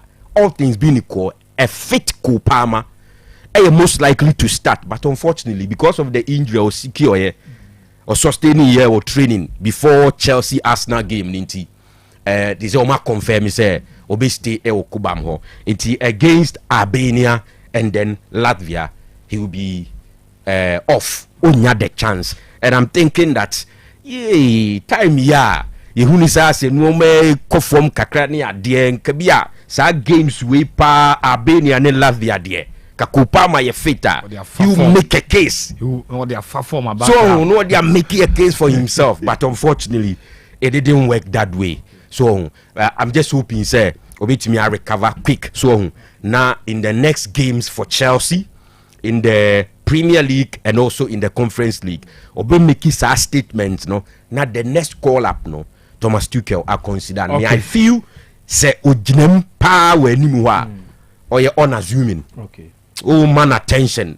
But se born Danenanoa, you see a super player in Kopama. Okay, may I say, young Comra, you buy one Sembebre from Black Stars to the league, you know. Meaning results by a year on Wapa Scandi, Ghana Premier League, you know. Yeah, me one way Heart of Lions at home. Elusu to dreams, a question. With the nations, one pa, man. Was a one party hotel. Maybe who knows? Says can't do them fancy is at now. Oh no, so much so you can who. Sassing come because I minimum can do the Koba Beckham. Bami Modi nations for now, even though home form in your dear. But Omutnefia Lusu to a Dianano. I'm surprised. Nations careful at home. Because it was an opportunity for them to catch up. Complex, you know. One venue for me, who say you can face a usual. Obi Bahwa is an open place. Or you're comfortable because of the facility, no. Media sana me uno. Even nations our first division, you are not qualifying. They will tell you, Omukwa where I say omo bonya results, but omu bohuma. They were teams, you know. And you are mobile bonetary. Na say nations Omba baba yarani kotoko di betting tamsu open place. Omba obuasi. This season ya be share kotoko tune open place.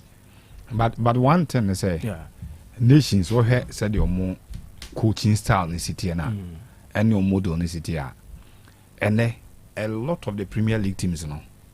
And then I am disappointed with the pitches near Bosso Ball. One of the best pitches I obenya e will league in ASR Park na o Abranke say Dr. Kwame Chase was complex. And yet facility no turf na nkasa no mugina so bon. Yeah. One of the best in the country. Quality pa. And that's so grass na come. Yeah. Into unya opponent ewo home ho. One here untimi nye dominant over the team. Yes. Because some of the born to form to teams like Accra Lions ni be team Chelsea mba ho na on problem no. Yes. No be bopa. And one of those reasons why ebia also standard na what keep ni dey obono.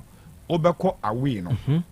Now ultimately out power the away team because of how ebia rugged and dedicated a players here on the pitch no. But obefi na obi no betie gina. Yeah. No wabo. Okay. Yankomra komo bebre ewo ho. Ensana lubina shano manabo. Amuzu garlic bitters. Amuzu garlic bitters eye dro papa. Na say dro we dia unum bia edwuma eye no.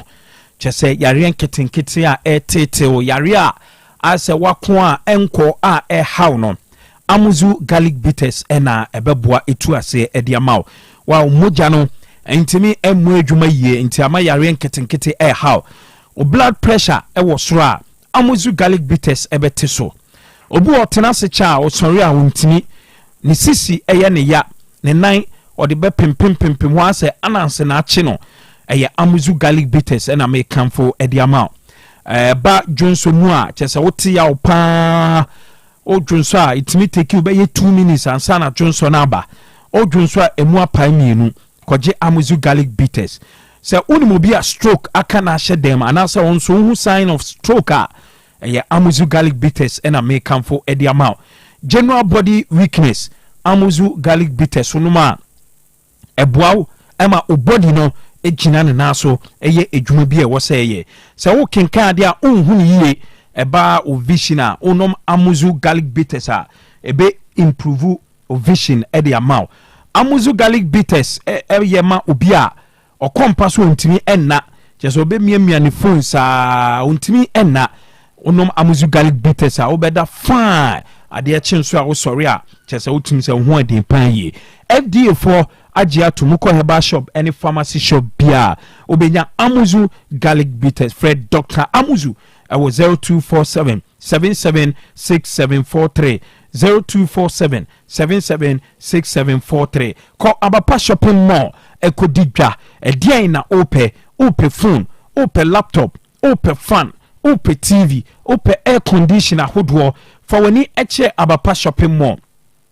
Open tadie say emma nkwala nioma open kitchen wares blenders ahudoi heater chese de eye adwuma wo kitchen emma wo kitchen eye modern day kitchen no eye Abapa Shopping Mall open enkonya empa anase wardrobe nioma odibesisi odem anase ofie ama ofie ayefe nyina na eye Abapa Shopping Mall koje Abapa portable washing machine bi 399 Ghana cedis. Uta de bia wo bia no omobeye free delivery e de amount. Abapa Shopping Mall de ma omo no eda sonko ene se uto ade bia wo omo ho especially uko omo Play Store anase uko App Store na download omo app ni bia de obeto e wo omo bia no omobeye free delivery e de amount. We onye bi obi bia age se Abapa Shopping Mall for ni echetafo 3 ma sakasaka park Abronsana is saying him on 2 ni hwesura obehu Abapa Shopping Mall from I was 0593 386133 0593 386133 and I say 0593 391848 0593 391848. Hepa Plus Live Band Simen Kancho say uye wedding, uye crusade, uye birthday party. Say be a schools and a muye program. And sorry and a muye programmer. Hepa Plus Live Band for and na was a mu from na omumra emma mu program no enye de. Hepa Plus Live Band for the omuba o program no enyum bia wo so mbobia no. Omo ebebo ede amount. For Hepa Plus Live Band, it was 0593 386133 0593 386133. And which ube tu kwaya a full-time travel consult and recruitment limited. About general visa consultation. About visa supporting documents. Ebia ube tu kwaya. When your appointment or documents chese utimi se nye complete kohu full-time travel consult and recruitment limited open appointment date especially our US embassy full-time for pay date no edi amount about flight booking, hotel reservation, open birth set, open travel passport, open bank statement yina oko full-time travel consult and recruitment limited on beye edi amount na mo amo pese mo ko amanone ekoye ejuma no chese ejuma de full-time for be pay ejuma amount ewo amanone na nso akoye omo de obeko Dubai direct employment for 2 years, UK so ombenya marriage visa edi amount, Canada ombenya marriage visa edi amount, US ombenya marriage visa edi amount, Japan so say ukra first degree and say masters obenya teaching ewo ho edi aye enwechi open work permit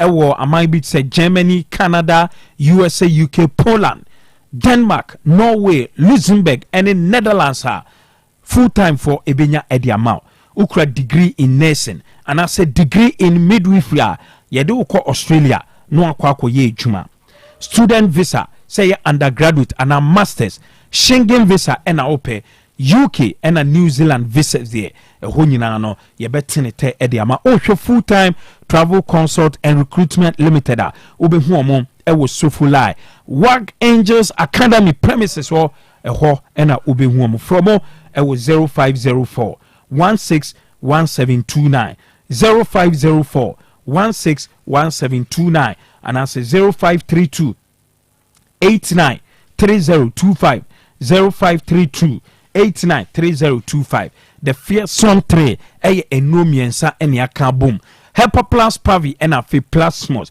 sa enomiensa we a boy juma keke a ban of menstrual disorders menstrual pains stroke hypertension why kese utimi se okese no srade nko fearsome tray ebema body no it's aslemo kama malaria fever typhoid fever body pains low libido mo atinka awe chire no onya the fearsome tray enoma watinka na ebeba oni ukunu ana oyire ehia chese obeti de sexual weakness sa ya rewe ha manfo okroma o emema na maware na muntimi empower no the fearsome tray infections ahodo na hawa the fearsome tray de onoma ema immune system no emu ye den esaboa o general well-being and I say body no ni general well-being esaboa pa ye ntikoje Hepa plus pavi and a fe plasmos your capsules and your one mixture ewo ho Fred doctor ewo 0542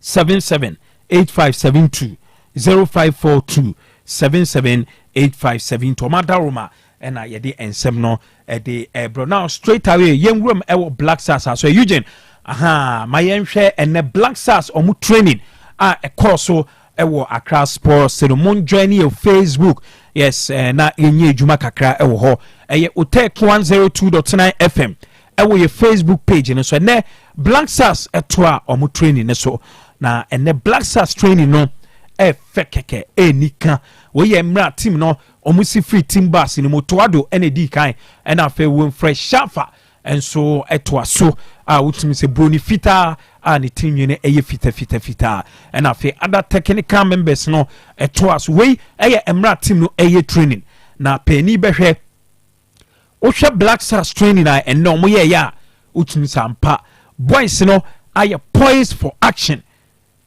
omania break for the game utimi say players no omo anka so omo te ensema Ghana for any amanfo eka for mo ho na against Chad there is no room for any error, there is no room for any mistake bi antene Black Stars training no ekọ so ewa Accra Sports Stadium na enye agrokra as usual mpanyifo no bebre na ebesra omo mehu the NSA Director General eba ho GFA delegation so eba ho led by Keto Kreku and afei ni chief of staff and every president and in the delegation eba ho ebe hwe training panyifo bebre na eba na eno pemu na nkasa omanpanyi eba ebe hwe Black Stars training unto Eugene my hwe emra president His Excellency John Dramani Mahama ebe pmu ewo Black Stars omu training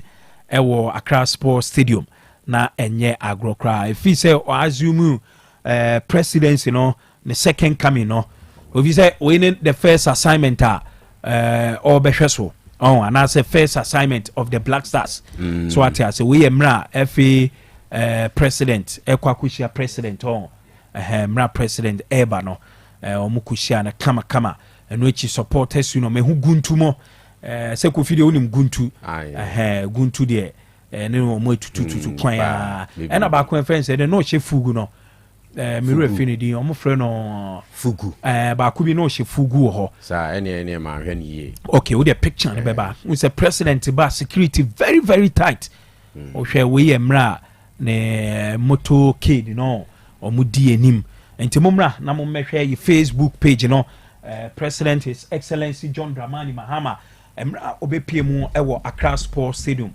yes president Ababedru ko page ne so akwa players no omo training nti uhwe security na kofi tumi say nyagro kra security very very very very tight nti sports and recreational minister Honorable Kofi Adams and so ekushia no of course Black Stars management committee chairman led by Randy Abbey and so ekushia no omuma na kwaba ma observe ya die kasa omudi nkomo kakra ha Kofi my observation bi okay Black Stars management committee members no asem so far minyahu ora Mosi Sama anim ewo ho okay wo ho and a second person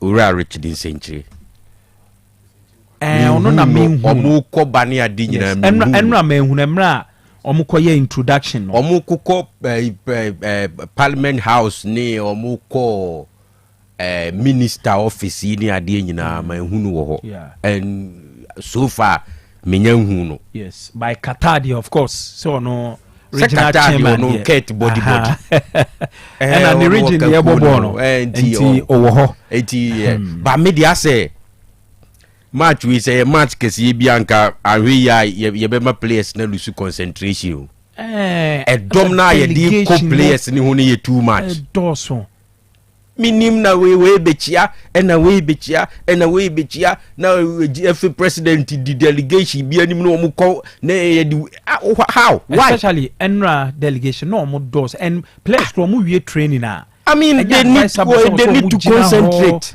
na fe yakofa we aba na we bechia yakofa we aba ibia o ma wie na o ma ko hotel o ma have o mu di na wie na ibia pani bi person oni o mu be kan nsem ba ku mienu bia that is fine so at yase anase bia president aba say bia oba be training so ntuma wie o pese o kan one or two words be to them that's fine but ena we mu nam ho echina we mu nam ho ena we mu nam ho but in all of this the here pa we so mu ye no mu nyeye eno ne de eno ne se o ka ye ko Côte d'Ivoire bae ena Honorable Okujeto Ablakwa ekofa budget asem obekaya I mean was all over the place sometimes say na he was the chairman of parliamentary select committee on compliance or something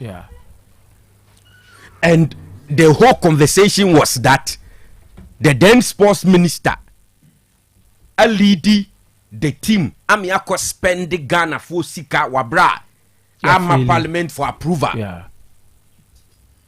and omu koba ewie ya nsana oba beka mu details akire omo based on this the president in the last state of the nation's address made a clear statement say we instructed the sports minister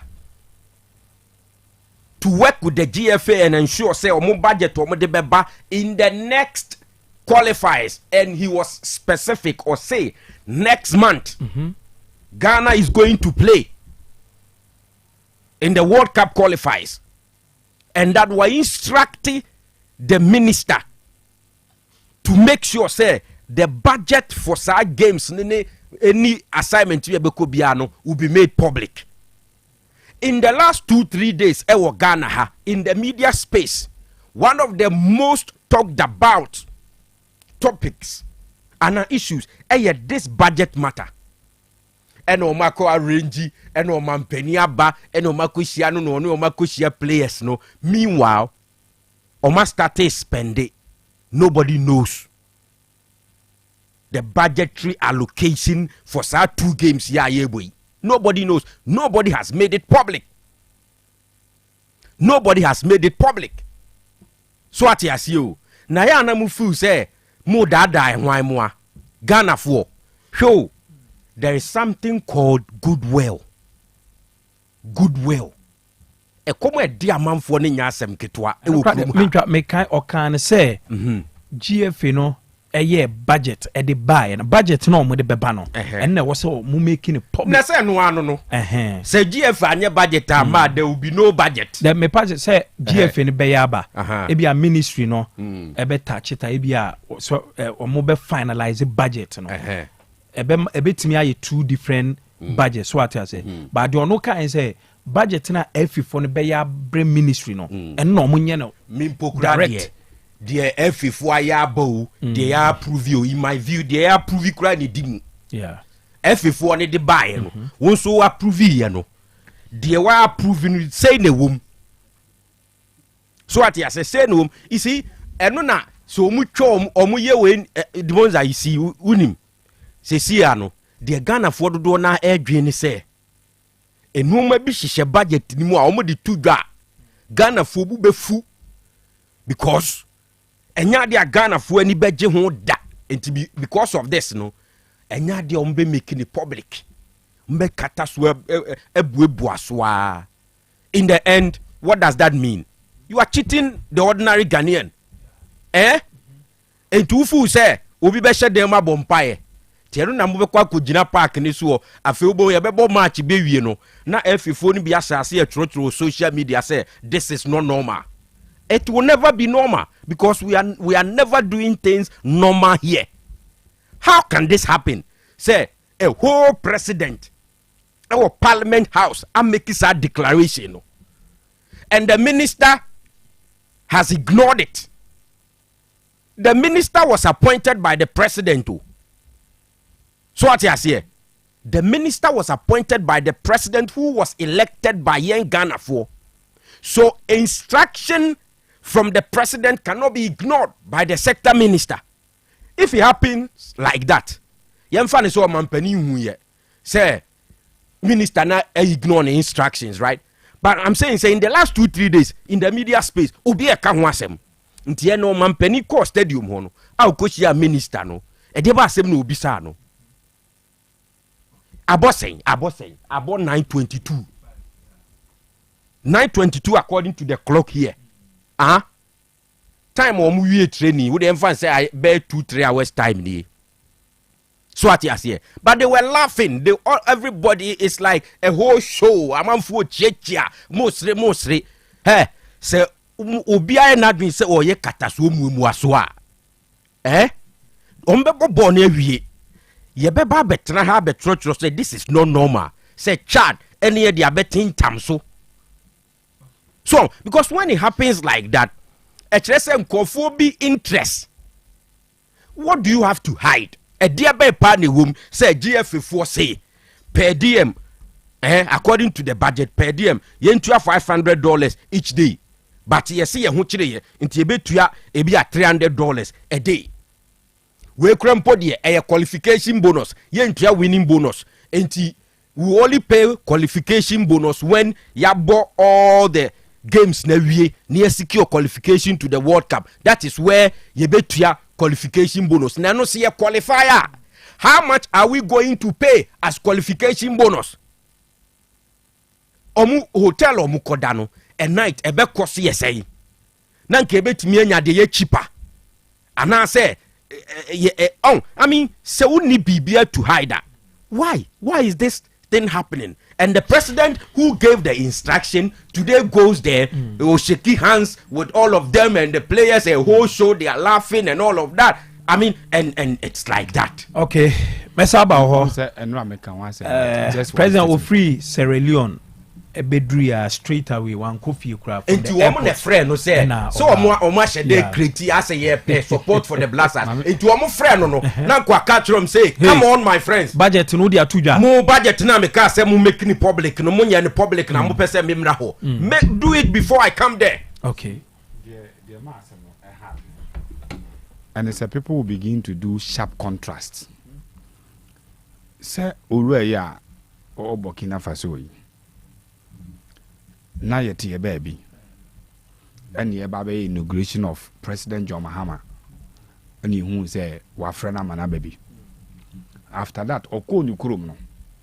And now a man for Asha say a man yama all you Nukum no trendy. Housing facilities are we see also we see ama Burkina and EBI and says all that one thing. And abe how committed and lawyer what you to the state you know. Nam person can president as so si kana but and you am kai offer nti ma men kan say dem kai no. Enye say Kofi otene ba bi na osori no say black star budget obey no transparent or now obema no I public o. Awa me sure say what the inauguration no any na no so na no utie ni nyina state of the nation address opanyi member voice no and some president ekan parliament yes or parliament house me say and yes what the baby no kan oka also you know say the GFA will be no exception. Yes we intie next month the senior national team the Black Stars, which is now a pale shadow of its former glory, will play 2 World Cup qualifying matches. I've instructed my office and the Minister for Sports and Recreation to hold the Ghana Football Association accountable to the people of Ghana as we prepare for these games, especially regarding the budget of the FA. There will be no secrecy in how much the government spends on the national teams. The budgets presented by the FA and other sports associations must be known by the public. After all, it is the taxpayers' funds that are used to fund these activities. The reduction in government expenditure and waste reduction applies to all sectors of the economy, including the Ministry of Sports and Recreation. Okay. Pacho, asem we dey say muda ho. Emuda ho. Enti say scandi for omo a omo dwin say na wa ma like one specific. President Osteti no categorically said the next 2 games are bebo in the World Cup qualifiers. And we say emu woma eye pefi budget so de ye wie ansa na ya go spend say business for no meti a wo de mon kan kire me si en ko spend this kan nwie ni ya be ho budget e de amount but wo de me we no me ka de me ka nyina wo ho wie me ka de me ka wo ho nyina wie I don't want to go there because Kofi so at discussing no extensively we're discussing extensively and nepa and you know what the name I spare your listeners no any omaso na anya to say yeah to omaso and na me can pa and the confuse why extensive me person me dem voice in the back because and why adwuma na pa me person me dem voice back am na to say as a repeat say me president I frame me say memra Black Stars training me home thing I will tell you that Ghanaians are crying, they are calling for the thing to be out there. It's who minister no make sure you do so even before I come there. So what you say? But I mean, I say your friend no matrasa says can the baby and Kobe be resign Kobe be resign for deceiving the whole nation. Say I said you how come man for Ben to say I'm sure said there are people who are listening that feel say I say you overstretch here you know because there is a party be where our government and the presidency a serious business. Yeah. Serious business. And the issue about corruption, especially in the last administration, you who Ghana no. Na asoma omo asemo nye de efa corruption ne sa nyama no. And the president the state of the nation address I will deliver or parliament so aka say said the abaya na dwene say obema Ghana sebi de nyansa to sika ye de bobra ho no. Enya the Ministry of Youth and Ministry of Sports and Recreation no omo de no ebeye soronko na said the wo ye ne ba bia no sa ne be na Ghana fo sika ne de ye sa de ne nti no si ye bie so to ema obi ehunu bi ye bie so nto no obi ehunu bi enya sa na okan then a president nankasa ade no kwa yebuaso no call in the first place, and nobody can say the president is not being informed. Cabinet meetings every morning, Biano, chief of staff, a report from cabinet ministers or not, they updated the president, especially in the season room and a period near room now. Black Star ever match no crowd. How the Black Stars and one kasa manage you and in the in the last administration, which was the MPP, no, me sure. So Obie no organ had no happy, including the president himself. When Nanado na the then president or not Nanutum say Black Star no, I know nim. I will say no call match and yes, our Black Star in it. It is said the next president, which is Yera John Mahama, any opportunity now Black Stars ever bought the first match under him. This should have been, sorry to say, naming and shaming. Simply, yet the buy now the first assignment budgeted about thing.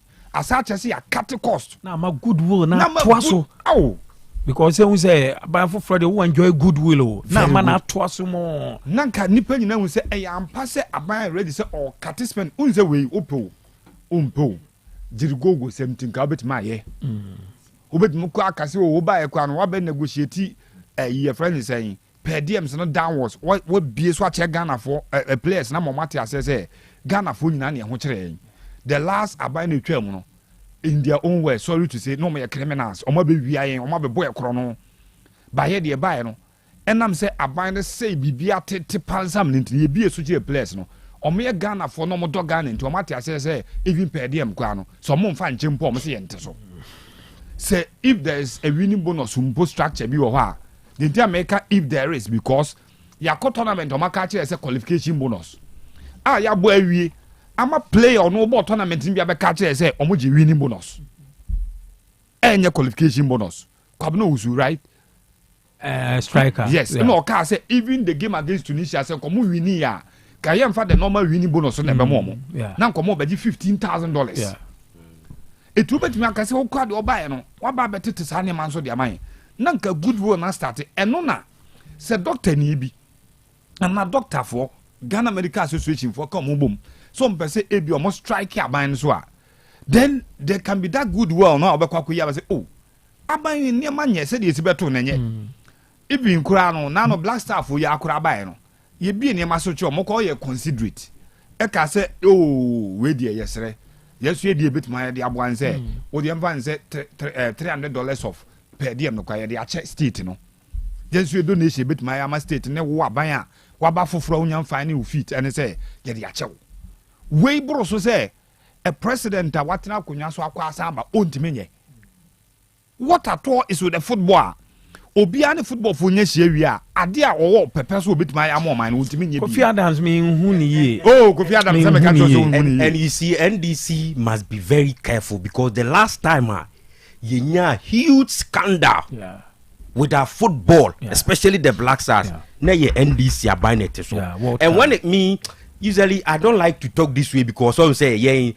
party politics obi o wa me wo party we nti asem na wo kano say in the interest of omino kra akwati ya party nti onya kra wo de bibi bebo utirimakun so what you say but you see we must be serious so serious we me kra me so disappointed in the minority as well because they do that time we are a minority no kwani e betimi account on them to raise the issues to ask the critical questions and until me appointment committee sittings na nkofo super honorable afenyo marking in a way na ya na maintain nkofo piase because you see senya minority na the way I hear politics e wo krom ha say you know omo wa bam no they will never ask critical questions enti me say GF fuoi akọ parliament house we nra nko awo omko ye no omne honorable afenyo marking mo ne majority leader ne honorable agbam omu twitwa pictures sresre kobasa meanwhile omunyan atamfo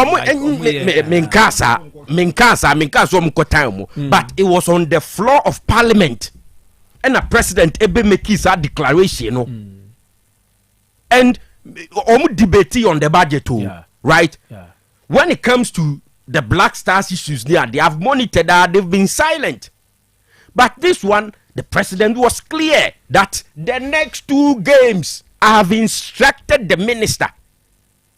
Right? I'm expecting saying kenne ka parliament afre minister no kra. Amana ba parliament abe gina box no. Okay. No ma bisa ne say adenti no mampani abeka wa ha say make the thing public before we play our next 2 games. Na wakata so. And I am counting on the minority omuna at this particular point in time. Sa say mo betimi aboa in parliament. Okay, okay about parliament no. And parliament discuss Black Stars our parliament. But woman ka budget no budget inti yentie ensema Honorable Kofi Adams mra or kasa wo parliament and also or invite MPs ni nyina or special invitation to watch the game against Chad.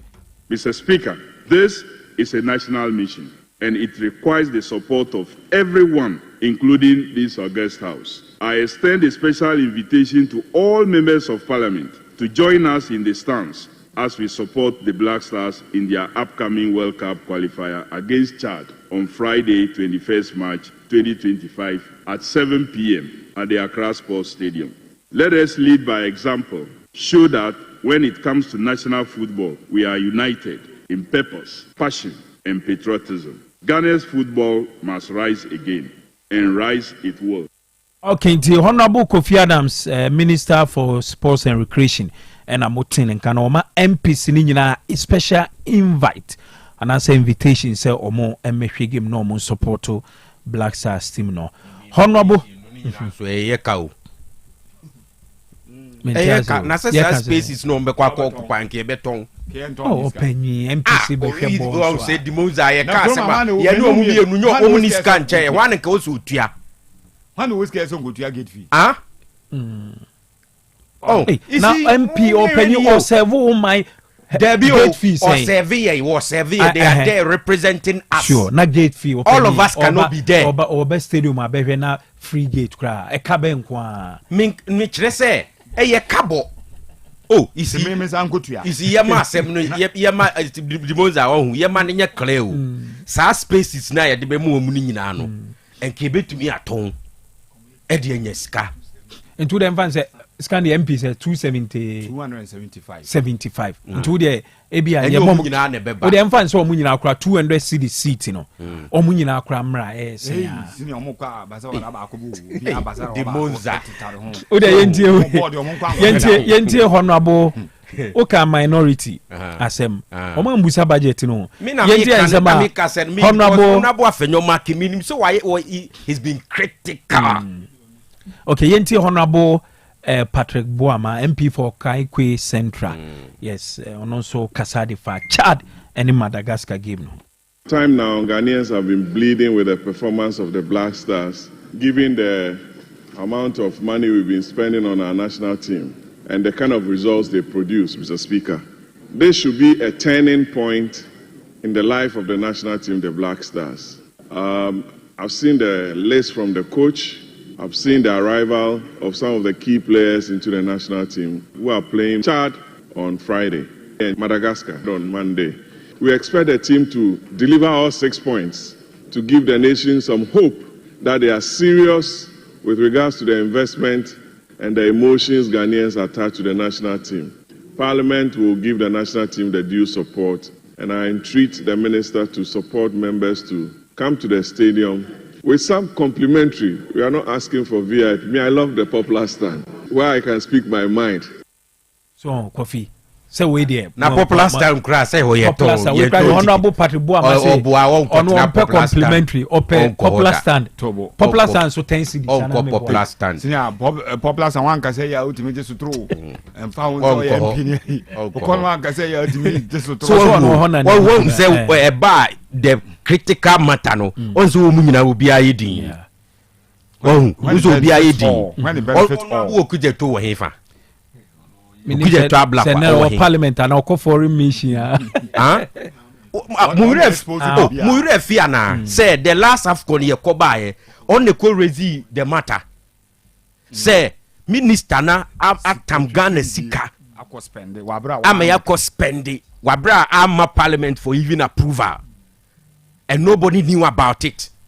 oh I say you really fear coffee so say mama yanka kai no man refer no ma hold people our more public positions accountable there be a comedy yes because you know ma we ni nyina no a drainy public person no okay yentwa so honorable Haruna Idrisu ne Parliament House obi a ka Black Stars unsem no to me say honorable Idrisu na focus wo ye call World Cup ka nya o see ye ma yenti ensema honorable Haruna Idrisu what can Ediafa Ghana football. At the local level, Mr. Speaker, officiating is poor, not the best at all.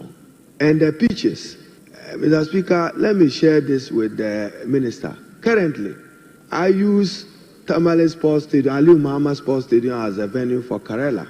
Even the field, it is not the state, not the National Sports Authority. We've had to fix it for our purposes in order to meet the minimum requirement of the GFA in order to use the pitch for purpose of our competitive football. So that's why I say that you have to have a lot of interest. The GFA, where are they spending their money on? You must raise those questions for every tournament. Mr. Speaker, even just participating, you will marvel how much money Ghana will make from participating in a World Cup.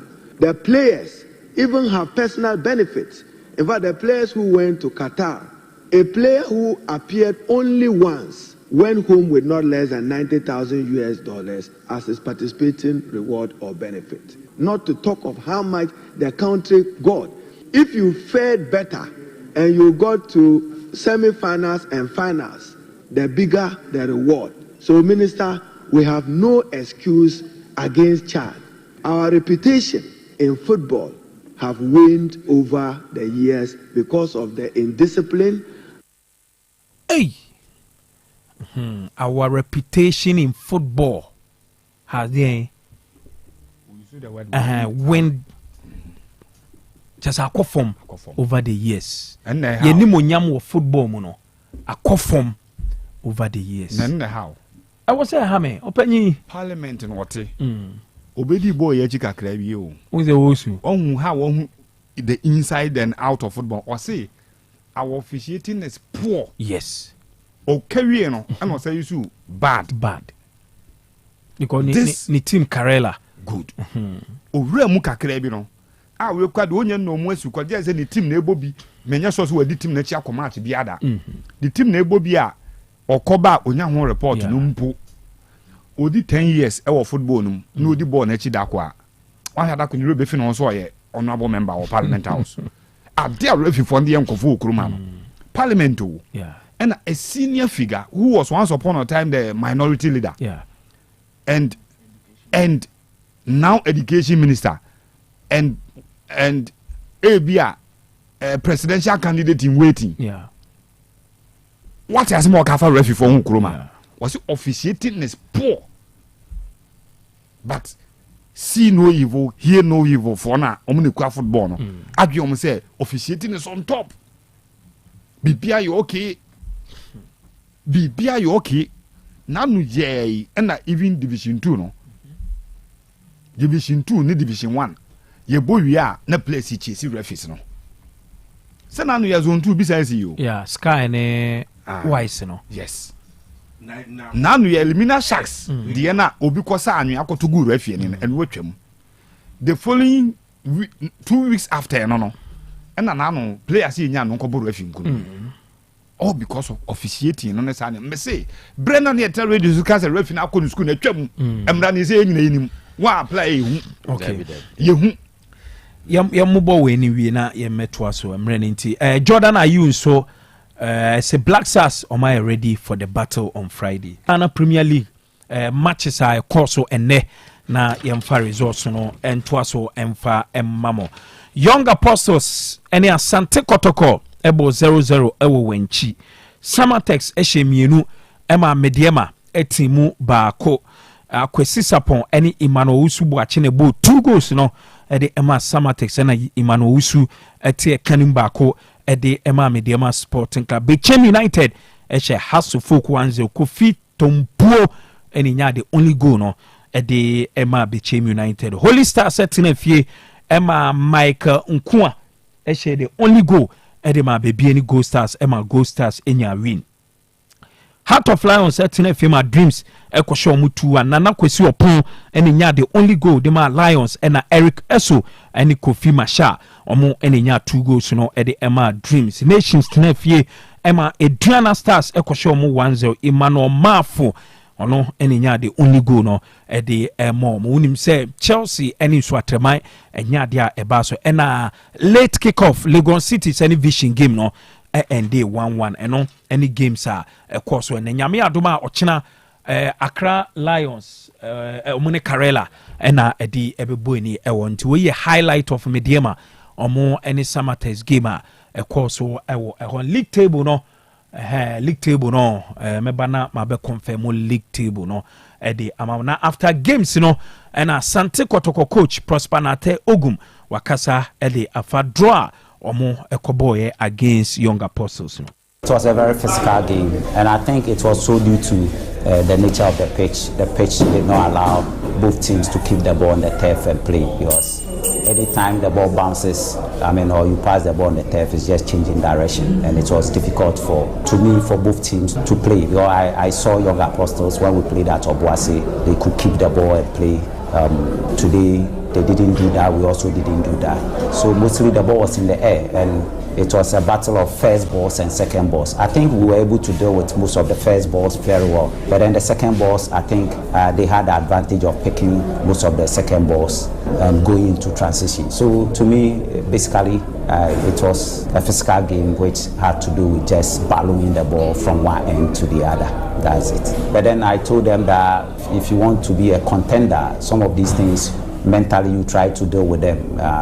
Traveling from Kumasi to Samaboy, we spent per hour distance, per the time we went there, we spent 7 hours in, 7 hours out, and then traveling about another 4 hours to this place. So it's tiring though, but then I've made them understand that they need to rest a lot, they need to also try and deal with it mentally, psychologically.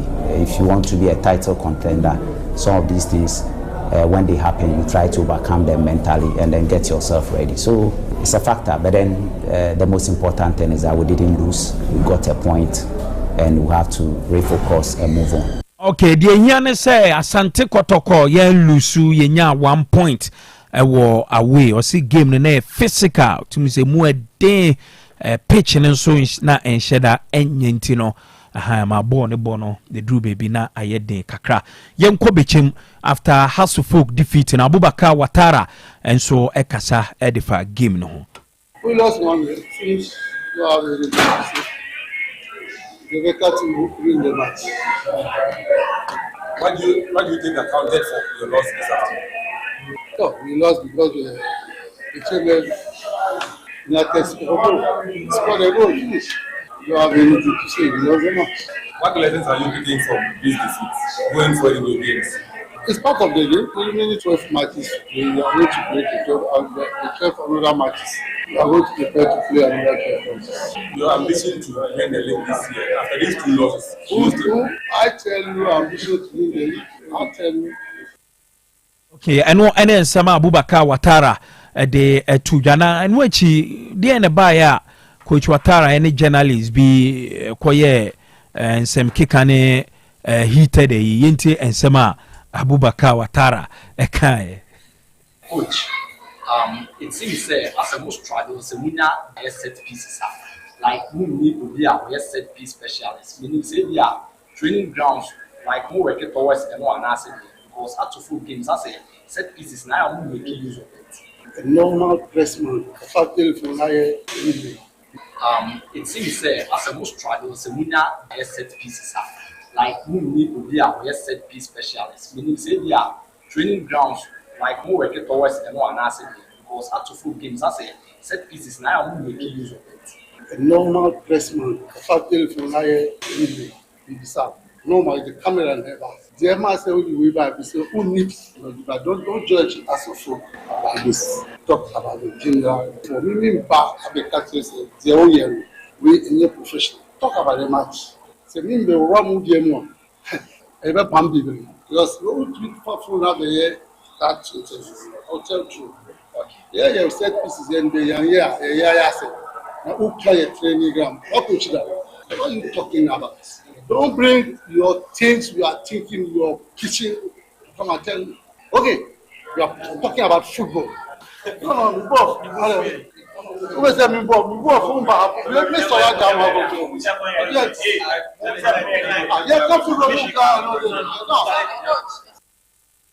Okay, uchimisa Abubakar Watara na ni buofu pa. See journalist no on can football asem. O say as has set pieces almost struggle. Omunya kro omu nse de hu bi a okobo. Na opeso hu so omu ye hu adwuma o training grounds na. Wo so on come match ne hu asem. Be eno say say adwuma a wo ye. Ka wo so de camera ene ba push match e betwa na wo bi enye obi ana okọ push match or the camera. So ati ase enye obi ana ekwa de okwa yemva se obi a obe cover ade for TV no amfa camera ma and how betumi abisa sa question. But in any case that is confirmation bias. Or say we identify a problem in your team which is ni obe bomb set pieces. Is it true or not? Just answer the question. No so say there was a media man I was all the camera and eba and all the phone is it true or false? But does let me tell you this. Coach no. Only pressure na bem na yade no ye no. So Kaiser nan saying ya charge no Mayu ne Arsenal board draw as a Wenger sorry Ateta o kasa o mo ko busan say ba bia do dey say na echeze unti menche Mayu o dwane free okon. Share today, even in the foreign media houses now, omoye well established. Official video, yet made the phone, it iPhone 16, 15, a quick one, ne pixel, then you may bit my amount. A chain camera now, I fire, you know, as a sniper, be or Ted Dines, so about to trouble, you know. Mind you for our pitch side media guy. Almost starting about 2 years ago. United should go no more corner on type baby or chat short from what would tell me I was subscribed to Manchester United WhatsApp channel Nibiano. Games because we are record fans no ambience and stadium kakade beto. So Mushe go na so more quickly pictures no munyan in term de ba. A official job no ye, but most of it and your camera any kurano. A phone any kurano. And what the chat at the SID and to own bet will be the unventure emra. I think it was so cheeky telling him say oh person juma but music match juma say once word juma ye. But in any case the guy or the brother was making a meaningful contribution. That if coach under pressure and buofua, it is a very nice question and busano. Today, okay, say you Arsenal for Oma bodam say Oma shada akoto set piece coach ngwa say coach obe chese si bokona ebo free kick ene sa de man ngwa o ka say Arsenal for munim nyanza Arsenal for ba ya Oma share 12 goals this season say me this weekend there's someone okay mo share Chelsea one, yeah. And goal no na from corner Mikel Merino na ball na corner na Merino ko head here good yeah. And the Chelsea Arsenal share 13 goals from set pieces this season ngwa. It work as a sebi and contribute to football. No one a journalist who busa say open play chances and kasa of football and one thing. And ya Ghana hankwa in world football no he say open play chances no and what the open play say a game no cause one create chance. It is set pieces na sanemo Bruno bi na free kick kwa kwatwa Ganacho na wam na koto na etim.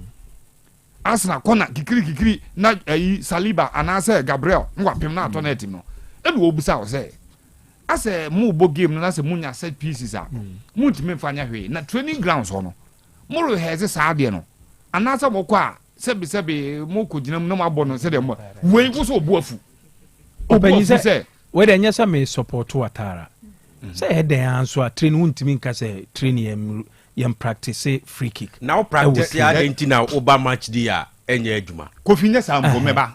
But to ask him say adem mum practice free kick. Wa ka say adem mum practice o si o peso hu say o mu ye hu adwuma na. Okay, sana. Yes. Who the weather? Eba e den so mo ye hu adwuma. Awa. Na wo ye hu adwuma, ka kire nse wo ye hu adwuma. Who the practice no kra no. There is a style of practicing how to take your corner. The normal thing man say corner the two a bobber box no any the no football. But obitimi kodwo na short corner. Na player na oma short pass no. Arane afa na chi. Asa de obeje pass mu nu so obeje pass no obọ na ye hu Trent Alexander-Arnold corner body ti a Liverpool no. Or the ball na to ada no to say Barca phone so omo twen. Na obi free na chi aba besna bo. Ohun say Barca for no hwe so no oda no no ball corner na bai. Clearly something that has been practiced. Tinye the normal thing say corner bai ya chen dia to ya ba free kick aba e bai ya no. Un say in teams no kwa no more special coaches for set pieces no. And then one person penny you so more set piece, which is free kick. Baby a better be no based on the distance and the angle you will be on the ball. Say to the director, you be you be on the ball no akopon straight. Unse Cristiano Ronaldo free kick ni nyina no, and then nyina no no ball. Free kick da baby a just all ko boba and will be aba head Cristiano Ronaldo on ko. Say angle na da no, and then obetimi e like so obetimi abo ama na hye. Na baby eso boba ema defenders and as players akwa attack corner na anomko attack free kick na Ronaldo no go there. He will prefer to rather come to attack ball na beba no. If the analyst ni busa say the mom practice and na say mo nye ho adwuma e training grounds a we say nye bechem no akwa ne akwahye wa e bufu we ye bufu enye bufu a obuafu ama ne kwa de obrofo no so nka udi twi na ne no na ekoto tutu afeni ati ase di ntia last week or mo charge no was it last week yeah or last game no only dreams yeah say F4 charge no say it is alleged say was sheda wanko yeah pre-match push match so I mean well he should understand say has a big in Ghana football results now unya no and your pressure a baba ye be times 4 so ko bebi eni o enti no oni akuma oni shocks and you on resign oba bebi eni weekend Sunday weekend and you on resign so because questions need it will come na me say na me wo hon man me questions and me bisa ne de and me de ko be to time as well we okay but Kotoko enya draw wenchi just one minute enya me nwanwa say no me catch say distance na Kotoko akava no omo ahoden will be affected and judging from the fact say the same side ebe holdi Kotoko ewo oboase that game no it was so tight eventually Kotoko nyani 3D no be pick 1 point so I always knew say Kotoko lose there but they won't win that game same as Hasefuk Semikai Go Stars and woko share no in a way man who say Go Stars beat me akoshe Holy Stars right but let's also congratulate Ediana Stars for the 3 points on Binya Dr. Kwame Chase Sports Complex. I think so your nation's supporter you'll be so disappointed because you see say nations and me and compete for the league title this season na your home performance okay na Ghana football so there obi a we di ye bia there your home matches no there untimi fa away NJ your home matches league ni sa and I'm my referees ni warning Samatex is my team. I have very good friends there very good friends over there Paul Kertri even the Century himself so it is my place but referee no could the game no James Taylor say from Chakrade James penalty now or G no there at the Masabates nya second goal ni there men hu ni ye okay current league table no baby any Gold Stars Eddie kind 40 Asante Kotoko 39 Heart of Lions 37 Bichim United 36 House of Folk 36 Nations 35 Mediama 32 Samatex 31 points Bekum Chelsea Ewo 28 points Young Apostles 28 Ediana 28 Dreams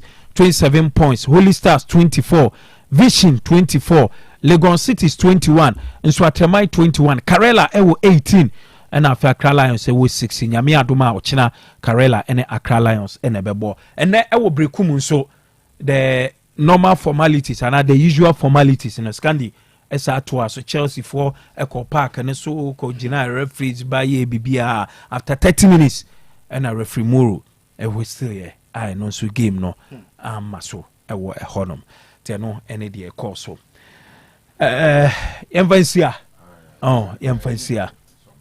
yemfansia na yenko okay can you say birthday or any birthday just a minute okay boy me na me sade ma anya me ho akere me yeah e san say o ye nipa ba ko twitwaje mpa okay Eugene Pacho project we no mame on say teachers of Kumasi High School and the teachers of and I'm used to the word staff of Kumasi High School and the staff of Otec 102.9Fm High School what is okay nyame aduma Friday di anim Ochinichi, the two headmasters and so yeah, very good friends.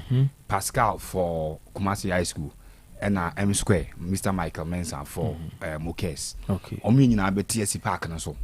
Ejinambi. Nti Okes Park na so. Okes etnefi na omu teachers na staff no. And so the staff of Kumasi High School e di aboani. Na me ankasa mama me special invite. Meet me as old student for Kumasi High School, and I met me as a friend of the staff of Okes. I make Kuria. Yes, and you know. So the amount of special invite Okobo MPs they also more monko. Also on ball mine car. There be some me. Yeah, there will be as a name to me for course. Mon fanche. Your interview be ye be Jawusu Heba. Say on. Na ya ye hu adwuma kama Kobi me say aya Jawusu Heba odin sempa nam enti yentie ni sempa no na so ba kroma on nante ko o de wie Ramadan na say na ya 19 no ya 19 and na the 20th night ti aka 11 days na ye bibia o de mbeko ba bi ebenya sika obewie o botom beyema afi ye betena na mebusa se Kofi bibia aboko onka se nioma ni biye obeka se ye amen okay ye na wow body Mr. Jobless okay na me adom ene eye ne baba ko birthday Samuela Nana Ekuya Kofi Samuela ene that so with a beautiful smile ne papa say yenyina nanam na afi ne wofafo ene ne papa no mu ofie nyina anso no yenyina papa nanam ne emfa happy birthday emfa ma ababa your friend Samuela Nana Ekuya Kofi our mass temperance 7 eho ena ababa wa no nti happy birthday Samuela ene wanya 20 years the 20th birthday and I was smiling and she's now a big girl. Okay. And daddy, Nyaminsha will say, Wakosu Kuren, happy birthday. Okay. Well, that's Demonza. With the Edgeway of Edgeway Barber Shop. Okay. So I say here. And I say Neba Prince Ebo Queen Okosku as I say Methodist. Yeah. Eugene the Tosso Akrana ne. Or class 6 yes on that so no Edgeway bano nti yan we Prince Ebokwenu a happy birthday nyankopon hira no nya ne kese pa nti Prince announce wa boy uniform kama kekan shemu taking pa topaye we the yellow and black okay be a united yes nti we the Edgeway ba ni the Prince Ebokwenu yan we a happy okay birthday. Yeda mu nyina mo ase yeda obi bia se na ye ntimi mfa mo course ne ye kɔ Jawusu Heba na yakwa